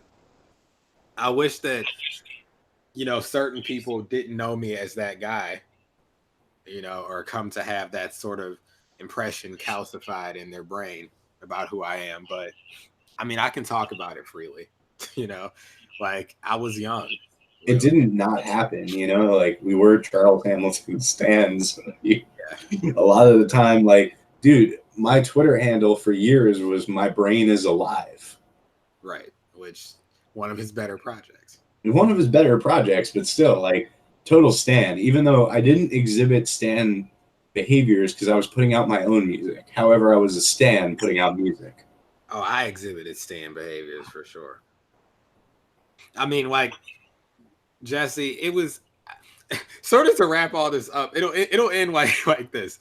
I was so deep in with him where, like, being a part of that fandom and being a stan and us all knowing each other, there came a time where Charles sort of had like a schizophrenic fit and like went online and was like bashing me for like a whole day. And I hadn't done anything to him. And the entire fandom like came to my defense, and they were like, how could you say this about Melvin? Like, he's been riding for you. He was one of like the only people like keeping the name alive when you were in jail in the mental hospital, and like he loves you, dude. Like, how are you talking about him like this? And the whole time, believe it or not, I felt bad that they were piling on him for defending me. Like I was like, yo, leave him alone, guys. Like, I was hurt by the stuff he was saying about me, which was like untrue. Like, he was just basically, he just had it like, I was like trying to screw him over, and like I just wanted music from him and didn't care about him, and like a bunch of other stuff he was accusing me of. And it all stemmed from like him hitting me up on AIM one day out of nowhere. He's like, yo, you want some music? And I'm like, do I want some music? Absolutely. And he just starts sending me songs and like talking to me for a little bit, and then he goes away for the rest of the day. And I was like, well, that was unexpected and cool. And then the next day he's like snapping on me on Facebook. And I'm like, yo, what is happening? And like the entire fandom is like defending me, and they're mad at Charles now. And I'm so in love with the guy. I'm like, yo, it's all right, y'all. Like, it's cool. Like, yeah. And that was kind of like the turning point. We never talked really again after that. Got it. Like, not because there's a beef or anything. Like, some things are just too far gone. Yeah, like he tweeted about you when Unless We Meet Again came out. Yeah, and then deleted it. I probably have this. I know I have the screenshot somewhere. But well, maybe someone at the label deleted it. They're like, "Who the hell is this?" Well, at that time, the label was not controlling his tweets. I'm sure. Well, maybe he was mad that you didn't retweet it. Maybe, I don't know. But what did he say? He said you're a genius. Yeah, he's like, Melvin Birch is the best rapper of all time or something. And it was just funny because I didn't release a rap project. It was a pop album, but I chalked it up to just Charles thinking in that Charles way. He just woke up that day and had rationalized in his mind that like I was like the chosen one for the day. And then I'm sure it switched to somebody else the next day. Right, and you became Eminem. Yeah, you know, so I don't hate to talk about Charles in depth. I'm always down to do it, but you know, it was a dark time. It's a dark time. Yeah. Is this like officially like the Charles conversation? It was very Charles centric, I must say. I didn't mean to turn it that direction. Oh, you're fine. You're fine. I mean, I think people, honestly, in lieu of Charles coming on the actual show, I think the people, and by the people I mean Dan Wolf, wanted a Charles-centric show at some point. And I was telling Dan, like, we haven't ruled out the idea of a dedicated Charles show. Locked like behind a paywall. Like, people would have to pay to hear that stuff because that's opening up a lot of old wounds and going down a rabbit hole that people probably shouldn't go down, you know. But I could talk about the guy forever because I know a lot more. Right, which is why one simple mention of him took us down. Well, it's not just that he was mentioned. Jesse said that he was a genius. He's a legend. He's a legend. He said he's a legend. So you hear something like that, it's like, okay, I'm in the presence of somebody that can handle a conversation about it, you know? Definitely. Yeah. I mean, you don't even hear people say, you know, he got a bad rap. He's all right. Yeah, he doesn't even get that much credit most times. And you know, to some degree, it's like, I get it. You know, being removed from it now, it's like, I totally understand why people wouldn't, you know, want that energy out of their music. But, you know, like, all I gotta say is if you're listening and by chance you do hold a bad opinion about him because of something you saw or heard, give him another. Understand that he suffers from paranoid schizophrenia. Right, his career is a reason is an illustration of why you should have more sympathy for people with mental health issues. Yeah. And I mean, even outside of the mental health issues, he had a traumatic childhood. I mean, we're talking like sexual abuse at the hands of family members, traumatic. So, like, there's a lot about him that people don't know, you know, and I feel like if they did know some of these things, they would at least, I'm not saying they would love him. Well, here's the thing. They put out that film, that Fault Lines, Let It Play. Yeah. Which was put out by Red Bull in conjunction with Republic leading up to the release of this album. And if you watch the film, it explains a lot. You know? Now, they only mention him having bipolar disorder because my theory is I think that's a lot more marketable and understandable for people than schizophrenia. Yeah. He's been diagnosed as a paranoid schizophrenic multiple times. So, and I mean, he's talked about it too. So it's not just like a Melvin Birch theory. Like, no, he's like said it himself, you know, but you don't really broadcast something that extreme as far as mental illness goes, because that's a whole another monster in itself. You know, I think people have more of an understanding of bipolar disorder than schizophrenia. You know, that's something that really takes you out of reality into a different place. You know, I mean, even if you don't have a label for it, you can just look at his mannerisms and the things he says. Look at his blog. You'd be like, oh, that's someone who isn't 100% all together. Yeah. And as a kid, you know, when I was 16, 17, 18, reading his blog and keeping up with him, at the time, I mean, I'm sure you can understand how it was easy for me to just assume that he was eccentric and you know, he spoke in metaphors and he was just creative. You know, I didn't really, it wasn't until years later where it was like, I mean, I would say like 2011, 2012, where it's really started to set in. It's like, you know, he actually believes this stuff. Like, he's not just speaking metaphorically. It's not just a flowery manner of, you know, expressing. No, he believes he's on it. Yeah, literally.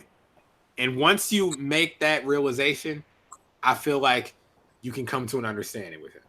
A lot of people don't really know that about him. They think he's just like a guy obsessed with the video game, or that he's a nerd, or like a dork, or a lame.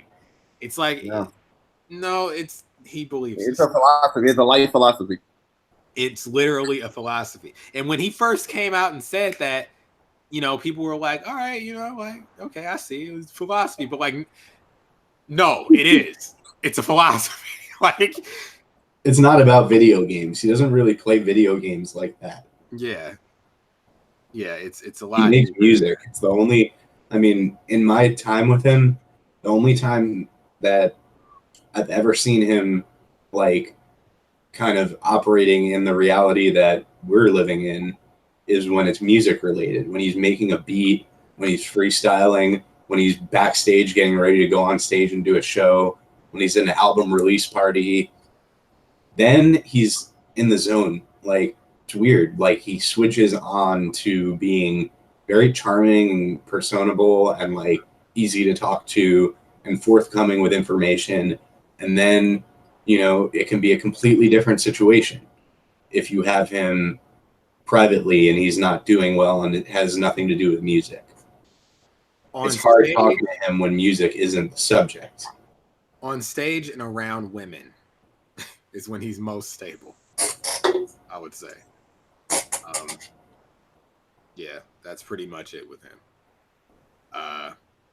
Everything else, it's up in the air. But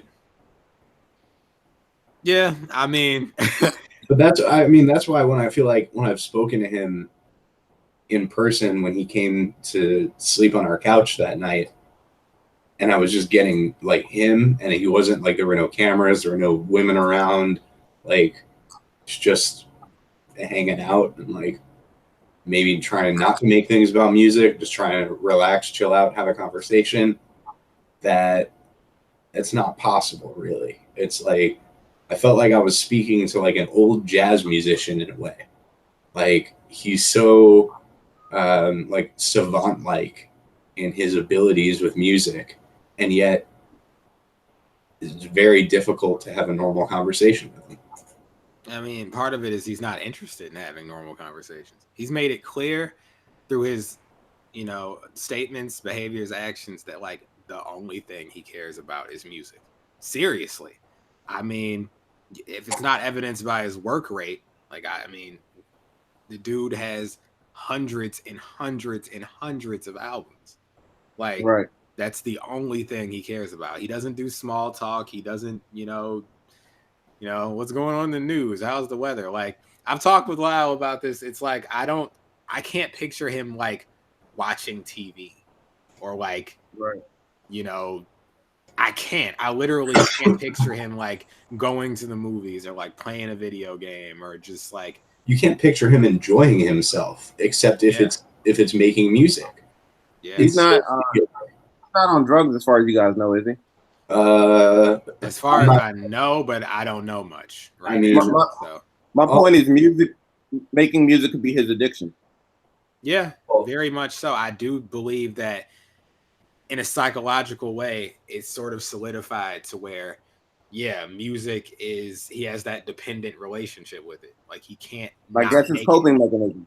Yeah. Oh yeah, because I mean, even, you know, before one of my roommates said like he absolutely cannot return. He was asking me like, can I come back and bring my laptop so I can, you know, he didn't want to use my laptop to make beats. He wanted to get his own laptop and come and make beats. And I was like, yeah, you can bring your laptop. Like the thing is though, is that I believe he's always exaggerated his substance abuse issues, like extremely exaggerated, but at the same time, like hard to tell what he's on at any given moment. Like as far as, you know, I really don't want to speculate about like what someone's doing at like that, but like from what I can tell, there have been elements of like the drug use in the music that I believe to be exaggerated to an extent. Right. What I believe. No, my point was like his addiction might be music, making music. No, I get that. Like I just think that even that is like, it's not even an addiction to him. It's like, it's almost like dealing with someone who's completely incompatible as a human being unless they're doing this thing. Like it's like what the English language is to us. We're sitting here and talking. Right. Oh, like that's what the music is to him. That's how he communicates. So when you hear even his chops, he's chopping portions of vocals from songs, and he's communicating more effectively that way than he is in actual verbal conversation. It's how it is his language. Music is his language. It's not just an addiction. It's literally the only language he speaks in. So if you want to sit there and talk about music with him, you'll have an amazing conversation. Like if you just want to talk about like Eminem and Kanye and Nirvana and like the music that he likes, like you could have a great conversation with him, even if it's a little esoteric. But it's when it's everything but the music where, you know, things seem to break down for him. Got it. Except with women. He has enough awareness to sort of turn off what I'm sure he perceives to be alienating behaviors. Well, defense mechanisms, really, you know, like to protect yourself. When he's around women, he tones down the Sega talk, the philosophy talk. Okay. Because he likes women. Right. And he probably knows women because of the family stuff that Melvin mentioned, which I don't want to delve into too deep, but the abuse, you know, it's clear that he's deferent to women. Yeah, he has a distrust of men, I would say. But hey, listen, from what I heard, okay, and this is just rumor and innuendo, but a friend of mine was a waiter at the Cheesecake Factory in Long Island, out in Huntington, and he said that Lloyd Banks was a frequent,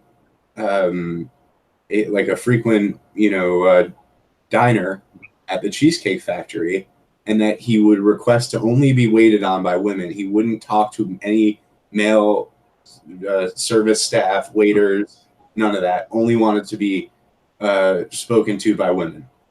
So they knew that like, when Lloyd Banks came in, maitre d' that greets him is a woman, the waitress is a woman, that the person who comes and fills his drink is a woman, and that no men interact with him or speak with him whatsoever. I have a story like that. I won't say the guy's name, but I'll give some hints. Take me and Melvin's race and like the things that come into your head and combine those two. Huh. Me and Melvin's race, or the color of Melvin's hair. I got it. Yeah, and the things that come into your mind at any point. Got it. I got it. That guy, he's like, I was a journalist, and he said, no, I'm not going to be interviewed by you. Only woman. Wow, from him? Only woman can interview me.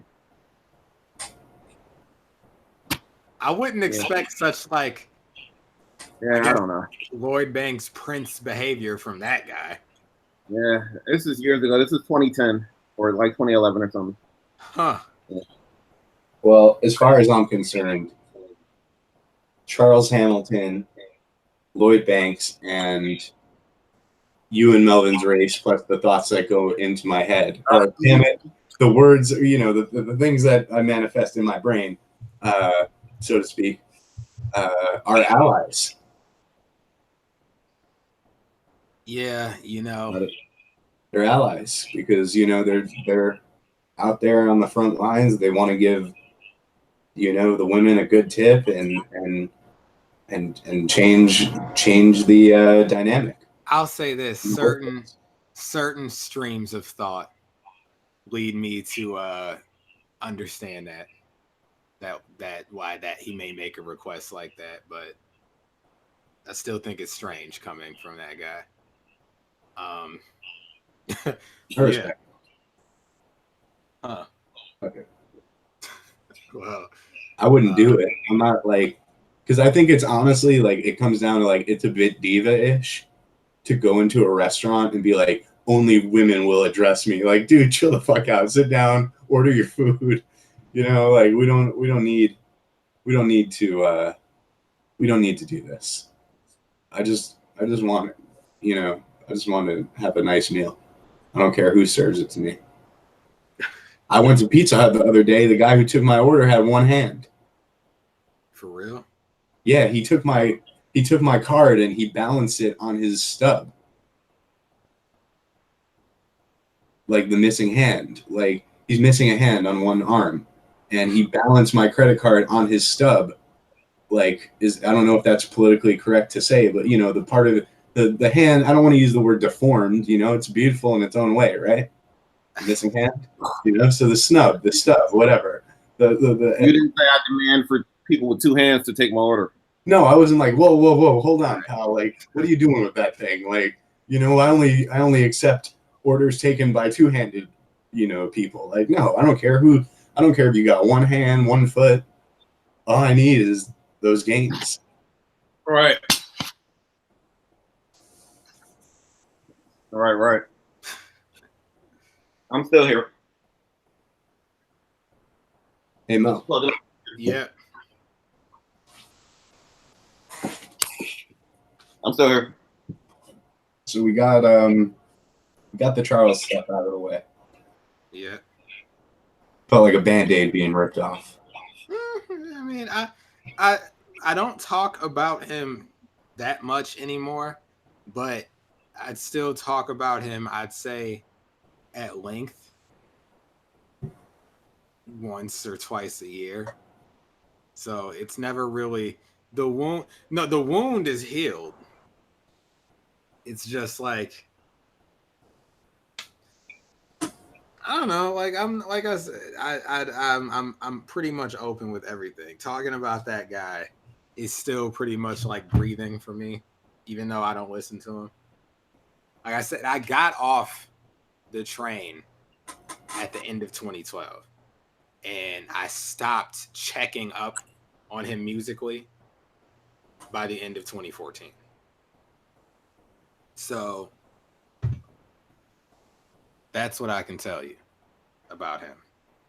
I'd say I got off the train in 2014, but then stopped checking for him after the album. So, I mean, after the Republic album, I just feel like I can't. Well, no, what I mean by checking for him is like every day on the blog.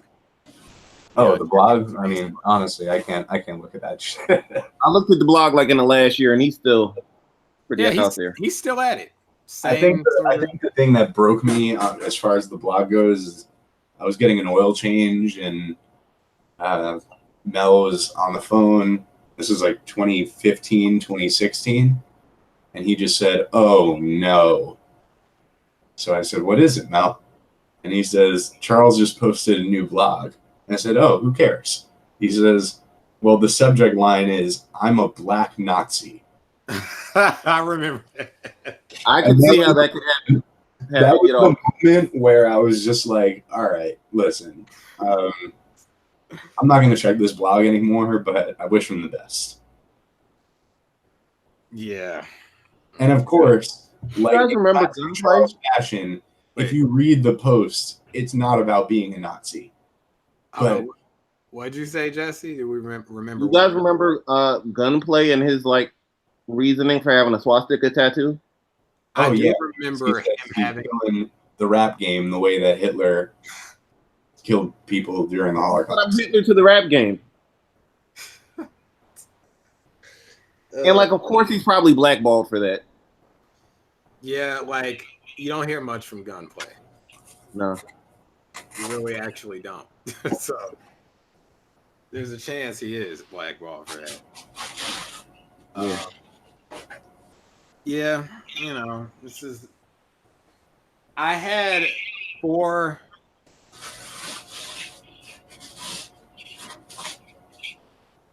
I mean, I'll say 6 very strong years where, you know, I was getting music from this guy or recordings from this guy that moved me and, you know, felt like benefits to my life.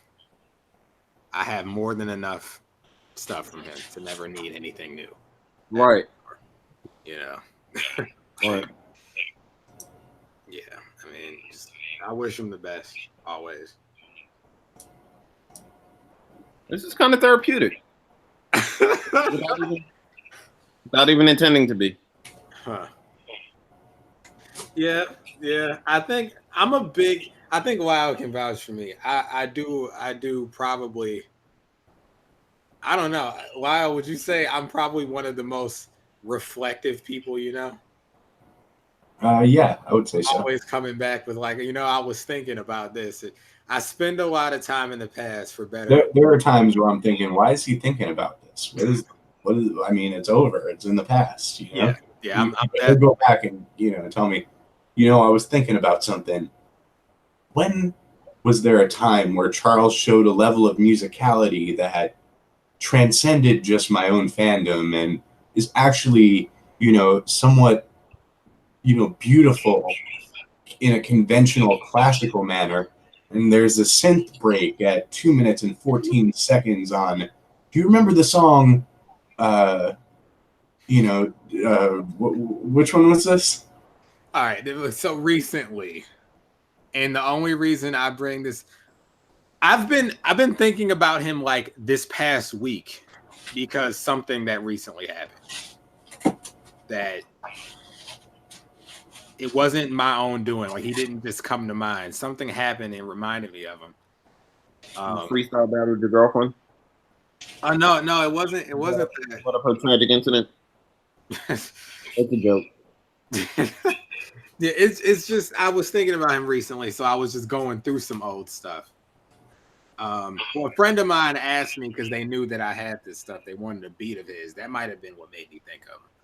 But, you know, I ended up going through the archives looking for this beat. And, of course, you stop and, you know, check up on old things, smell the roses, see how the scenery's changed since the last time I was in this folder. But, no, the song Wild was Toya. From every Charles Hamilton's ex-girlfriend's worst nightmare or something like that.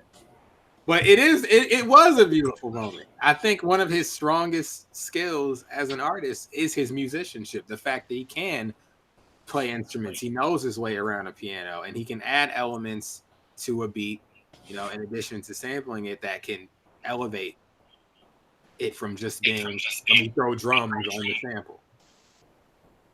I mean, he sampled like Kanye's Amazing, you know, featuring Jeezy, which was fine enough by itself, but then he threw in like these keys and this pad, and it's like I said, I don't listen to him these days, but I was like, huh, this still holds up.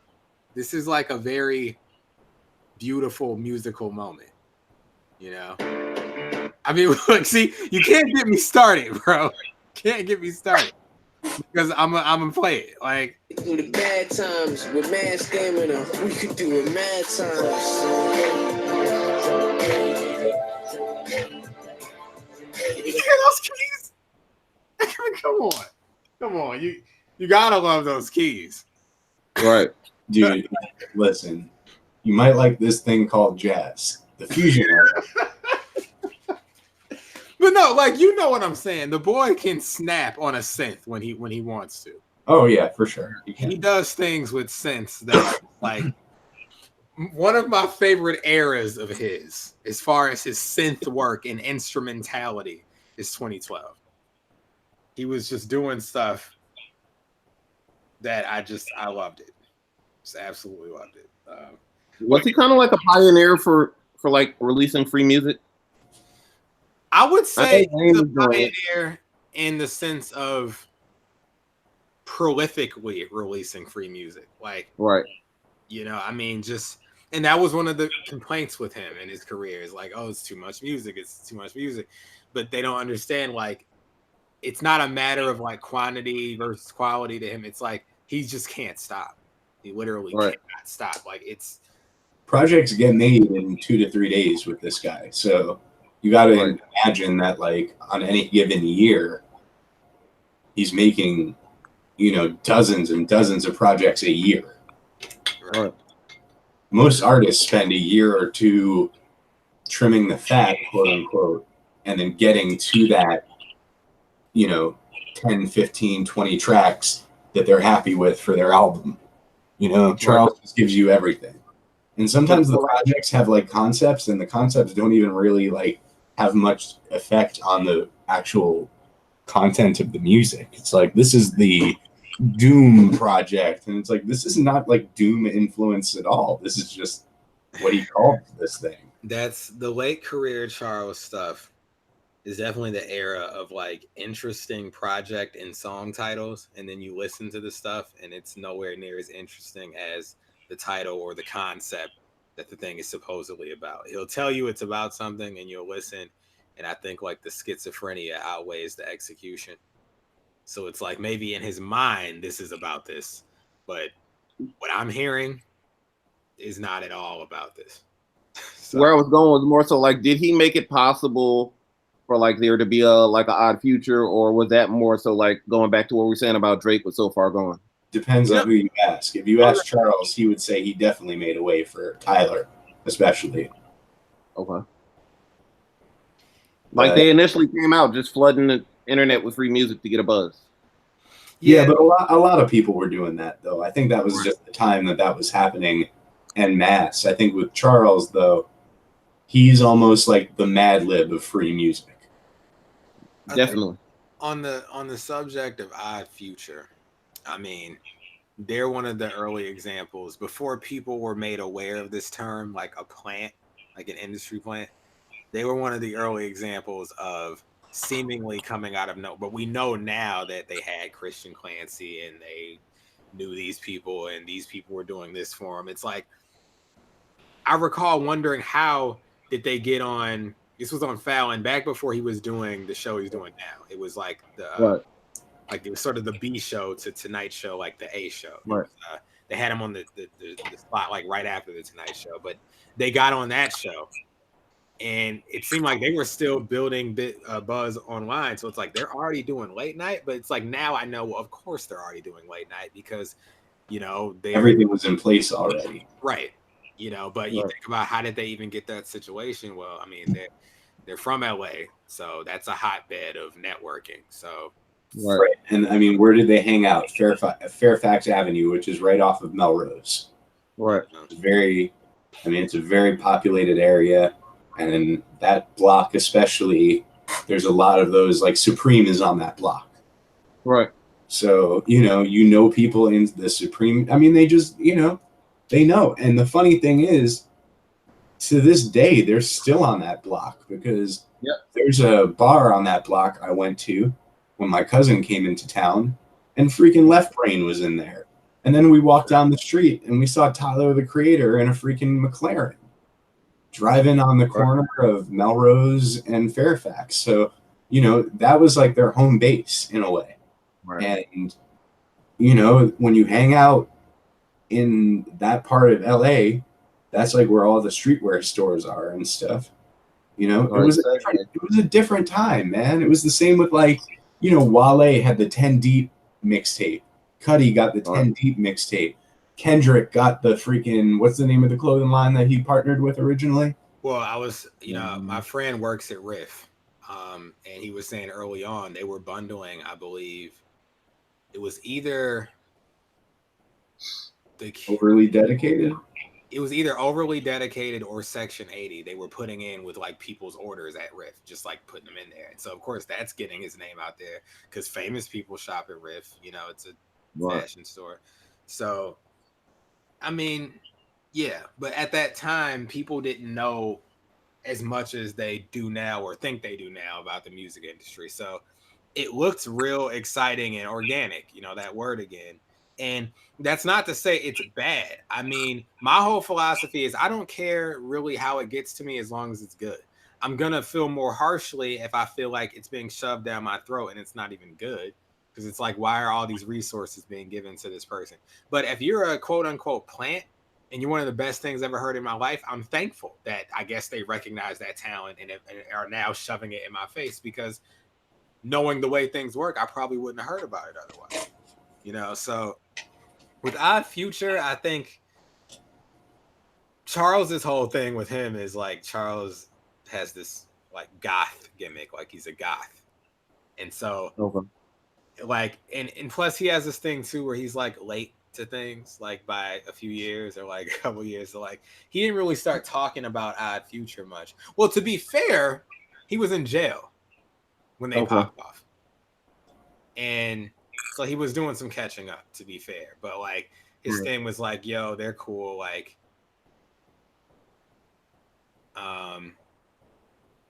they're goth like me.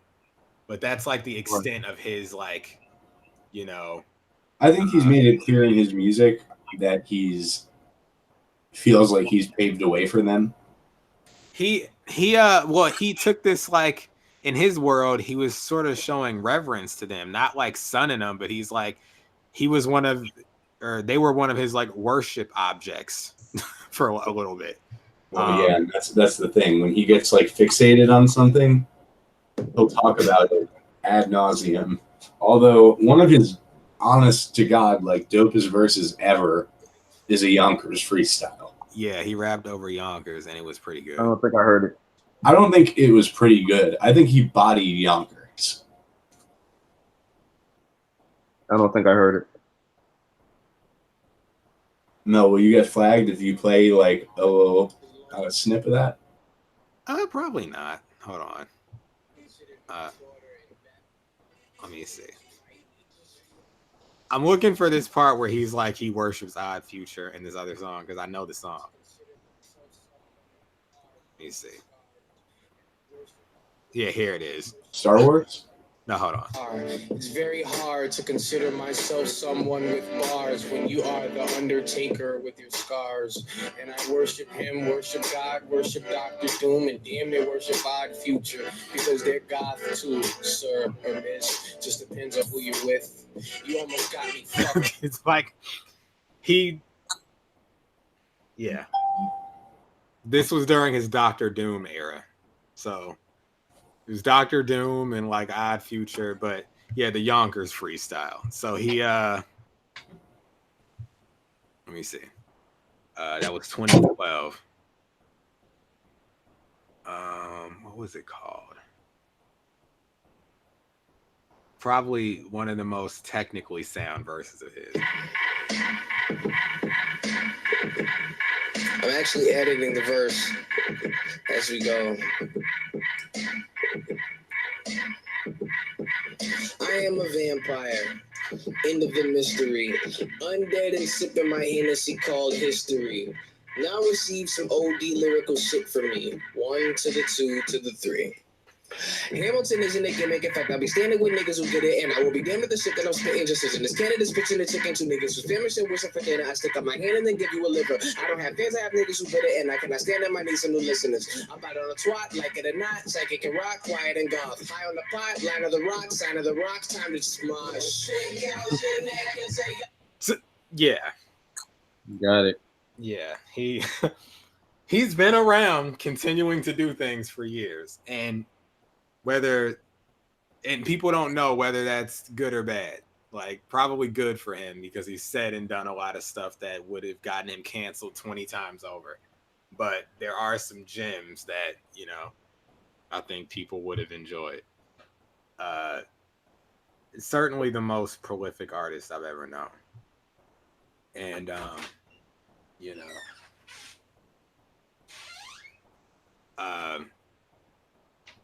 yeah, he has an interesting trajectory as far as like I said, I know too much about him, so I know sort of what happened at Interscope, and then shortly after that, he was like on this label called Nuco, and then he left that, and then he went to jail, and he got out of jail, and he did a show at SOBs, and that's sort of the beginning of how he started, or how he ended up on Republic. He was like managed by a group for 3 years from like 2012 to 2015. And then he signed with Republic. And then he was with them for like a year. The album came out, and then I'm sure they dropped him, and he's been dropped ever since. So he's been without a label since 2016.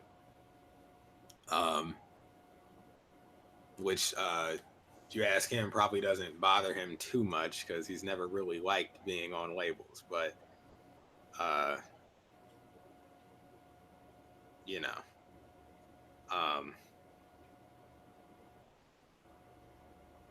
I think the biggest takeaway,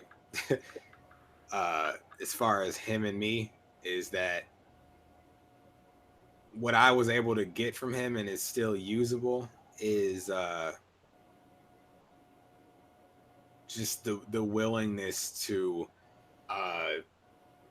continue to be myself. I've always been very confident in who I am as a person and never really felt the need to change who I am for whatever reason. But discovering him was like extra validation of that, because, you know, he's always been Charles, you know, regardless of what that entails. So I can still take those lessons and apply them to what I'm doing now. But I would say a lot of my worst musical habits came from him, though, is like, you know, the monotone sort of delivery, the unorthodox flow, the questionable content. A lot of that came from him. And, you know, I haven't been a Charles clone musically since, I'd say safely, since 2014. I mean, that's around when I stopped making my own beats too. So, but I definitely, anyone that knows me will tell you that from the time I discovered him to about 2014, I wanted to be just like him. Like, I'm not ashamed of admitting that. I was a kid, but you know, I loved everything about his style. I loved the sampling, I loved the flows, I loved the attitude, the personality. I really latched on to that, which was interesting to me, you know, in hindsight, because as people, we aren't that similar. You know, I didn't realize it until I sort of withdrew from that. But like, you know, he smokes, drinks, and does all kinds of stuff. And I do none of that. You know, like I don't smoke, I don't drink, I don't do really anything. But I think it was easier for me to overlook that stuff, or really it wasn't registering as heavily during that time in my life because I was busy being a stan, you know. One thing I will say, and no one could ever take from me, is I never modeled my personal life after his life. You know, musically, I wanted to be like him. I wanted to dress like him. I made a blog like him, but I didn't do the things that he was doing with his life. You know, so at least there was that separation. I always wanted to be my own person, you know, at the end of the day. But he had a huge impact on me. You know, the reason I started making music was Lil Wayne, but the reason I think I truly fell in love with it was Charles. There was a love there, but like he showed me what all hip hop could be, I guess. Like seeing what he did with samples, you know, some of his subject matter I'd never really heard in rap songs before. Just the sheer creativity that he offered blew my 15-year-old mind. And like, you know, you hear stuff like Windows Media Player, you know, and you're like, oh my God. Remember that song. Yeah, it's like, this is the craziest thing ever. And then like the Pink Lava Lamp comes out. And I'm just like, I vividly remember, I'll never forget it. Like the first thing I had ever heard from him was November 10th. And then I was snooping around and I heard a few more songs like Windows Media Player. And I'm like, this guy's cool. And then the album came out that December of 2008, The Pink Lava Lamp. And I downloaded it and I listened to the whole thing in my room. And I was crying by the end. And I just remember thinking, like, what just happened? Like, what did I just hear? And I know, like, looking back, it was probably because it's a very personal album, very emotional album. You know, a lot of weight to it. But I never heard an entire hip hop album that I connected with in such a way. That was like my first time, so to speak. Like that album was the first rap album from front to back. It just like sort of became like a Bible for me. And so the rest is history. Like, you know, I went on the blogs and just followed him nonstop for years until it dawned on me that he wasn't all the way together and that this probably isn't the best person to model my musical career after. So yeah, that's the short version of my Charles story. Yeah. We all have history with him one way or another. Yeah, I mean, I know Lyle because of Charles. Like, probably, I talk about this all the time. Probably 75% of the people in my life now, it's like not my family. I know because of Charles. Wow. Okay. Like Lyle, like all of my musician friends, we all met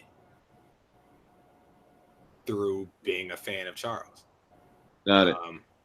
It just, the entire network I have now comes from that. And it's easy to forget sometimes because I'm still talking to them and none of us are really involved with that anymore. But, you know, sometimes I stop and think like, how do I know you again? It's like, right. You know, because we were all on like Star Chaser Central on Facebook. and like right. Star Chaser Lounge, you know, and it just you know, that's another reason I'll never truly shun him or act like he didn't exist.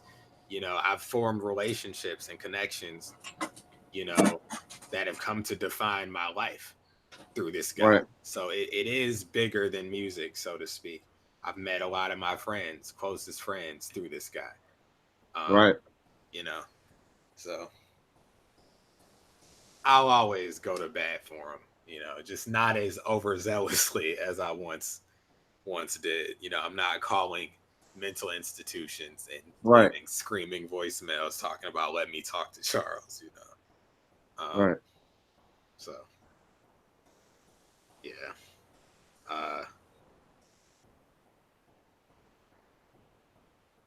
I would probably say I don't have any currently. There's no one I enjoy to that level. There'll probably never be another artist in my life that I'll get that invested in. Okay. It just, there's no way it's gonna happen. Right. I mean, you first of all, I need to find an artist that has 6,000 plus songs, and then I have to care about them enough to, you know, do everything that I did. But could be worse. Could be a big J Electronica fan and only get like, you know, 10 officially released songs and like 20 or 30 leaked songs. Yeah, I mean that could be a thing, but I think his fans are better off for that. Perhaps. Yeah, but this is officially the Charles talk.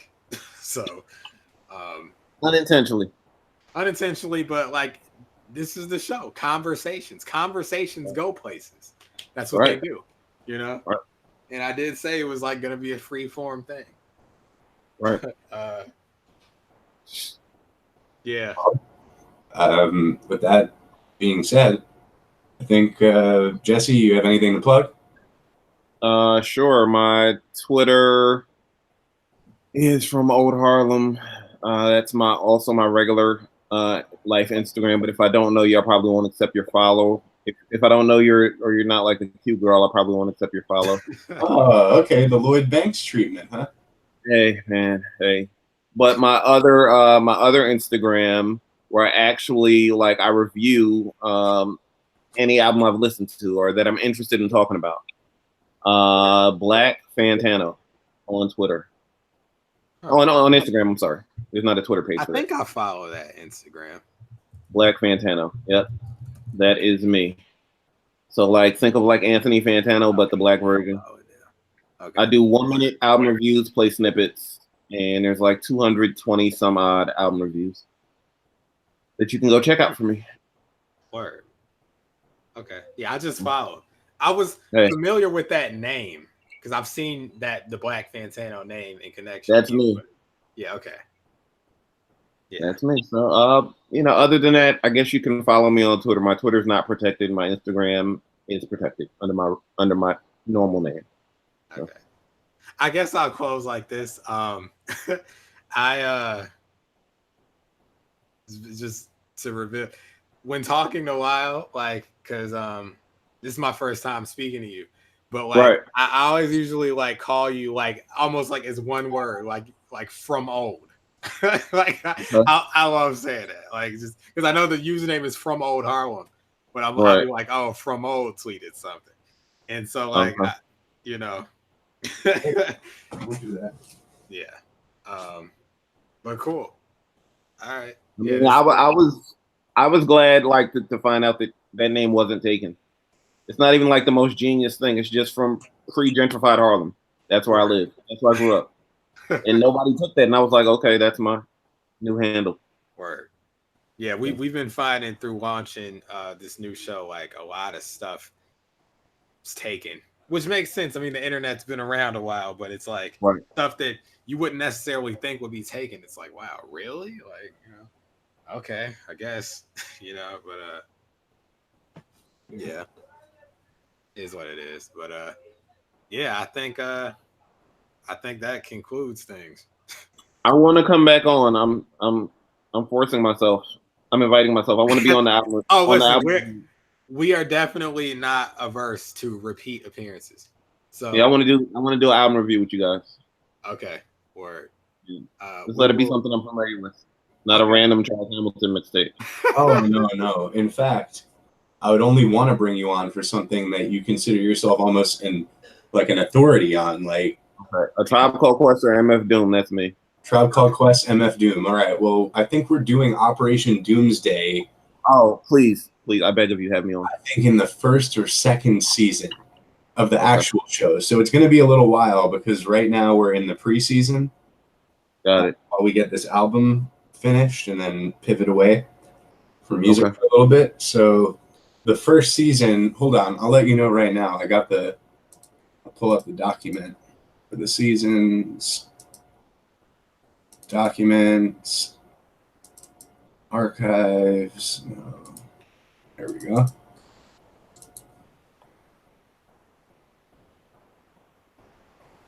Yeah, he's in Operation Doomsday's in the first season, which would be starting probably spring, summer 2020. Okay, I'm around. So you will be, it's being announced already right now, 10 months ahead of time, 9-10 months ahead of time, that Jesse will be our special guest reviewer on MF Doom Operation Doomsday. Right. And if you guys have any other albums before that. What's that? And I'll let you know. I said if you guys have any other albums before that and they speak to me in any way. I'll read through what we're going to be covering over the next year. We're doing Paul's Boutique by the Beastie Boys. We're doing LAX by The Game. We're doing Long Hot Summer by Masta Ace. We're doing Summer in the Winter by Kid Ink. We're doing Light as a Rock by MC Light. We're doing Life is Too Short by Too Short. We're doing Mr. Scarface is Back by Scarface. We're doing Do You Want More by The Roots. And we're doing The Real World by Missy Elliott. So those are the remaining albums. I'll be good for The Roots and MF Doom. All right, so we'll see you for the Do You Want More review. I'm down. And apparently he does want more, folks, because he'll be joining us on season 1, Operation Doomsday. Sounds good. All right. Until then, keep up with me on Twitter and the other Instagram, not my normal one. Yes, sir. As always, thank you very much to all the great listeners out there for checking out Conversations. Check out our previous episodes, and be sure to check us out on patreon.com/Melvin Birch if you want content like this and more content a week early, and in some cases totally exclusive to Patreon. So, folks, it's been a great conversation, and we'll see you next time. Ladies, follow me on Twitter. I'm single now. Do that, y'all. Follow him. I'm kidding. All right, have a good one. Okay. Peace. Right. Peace.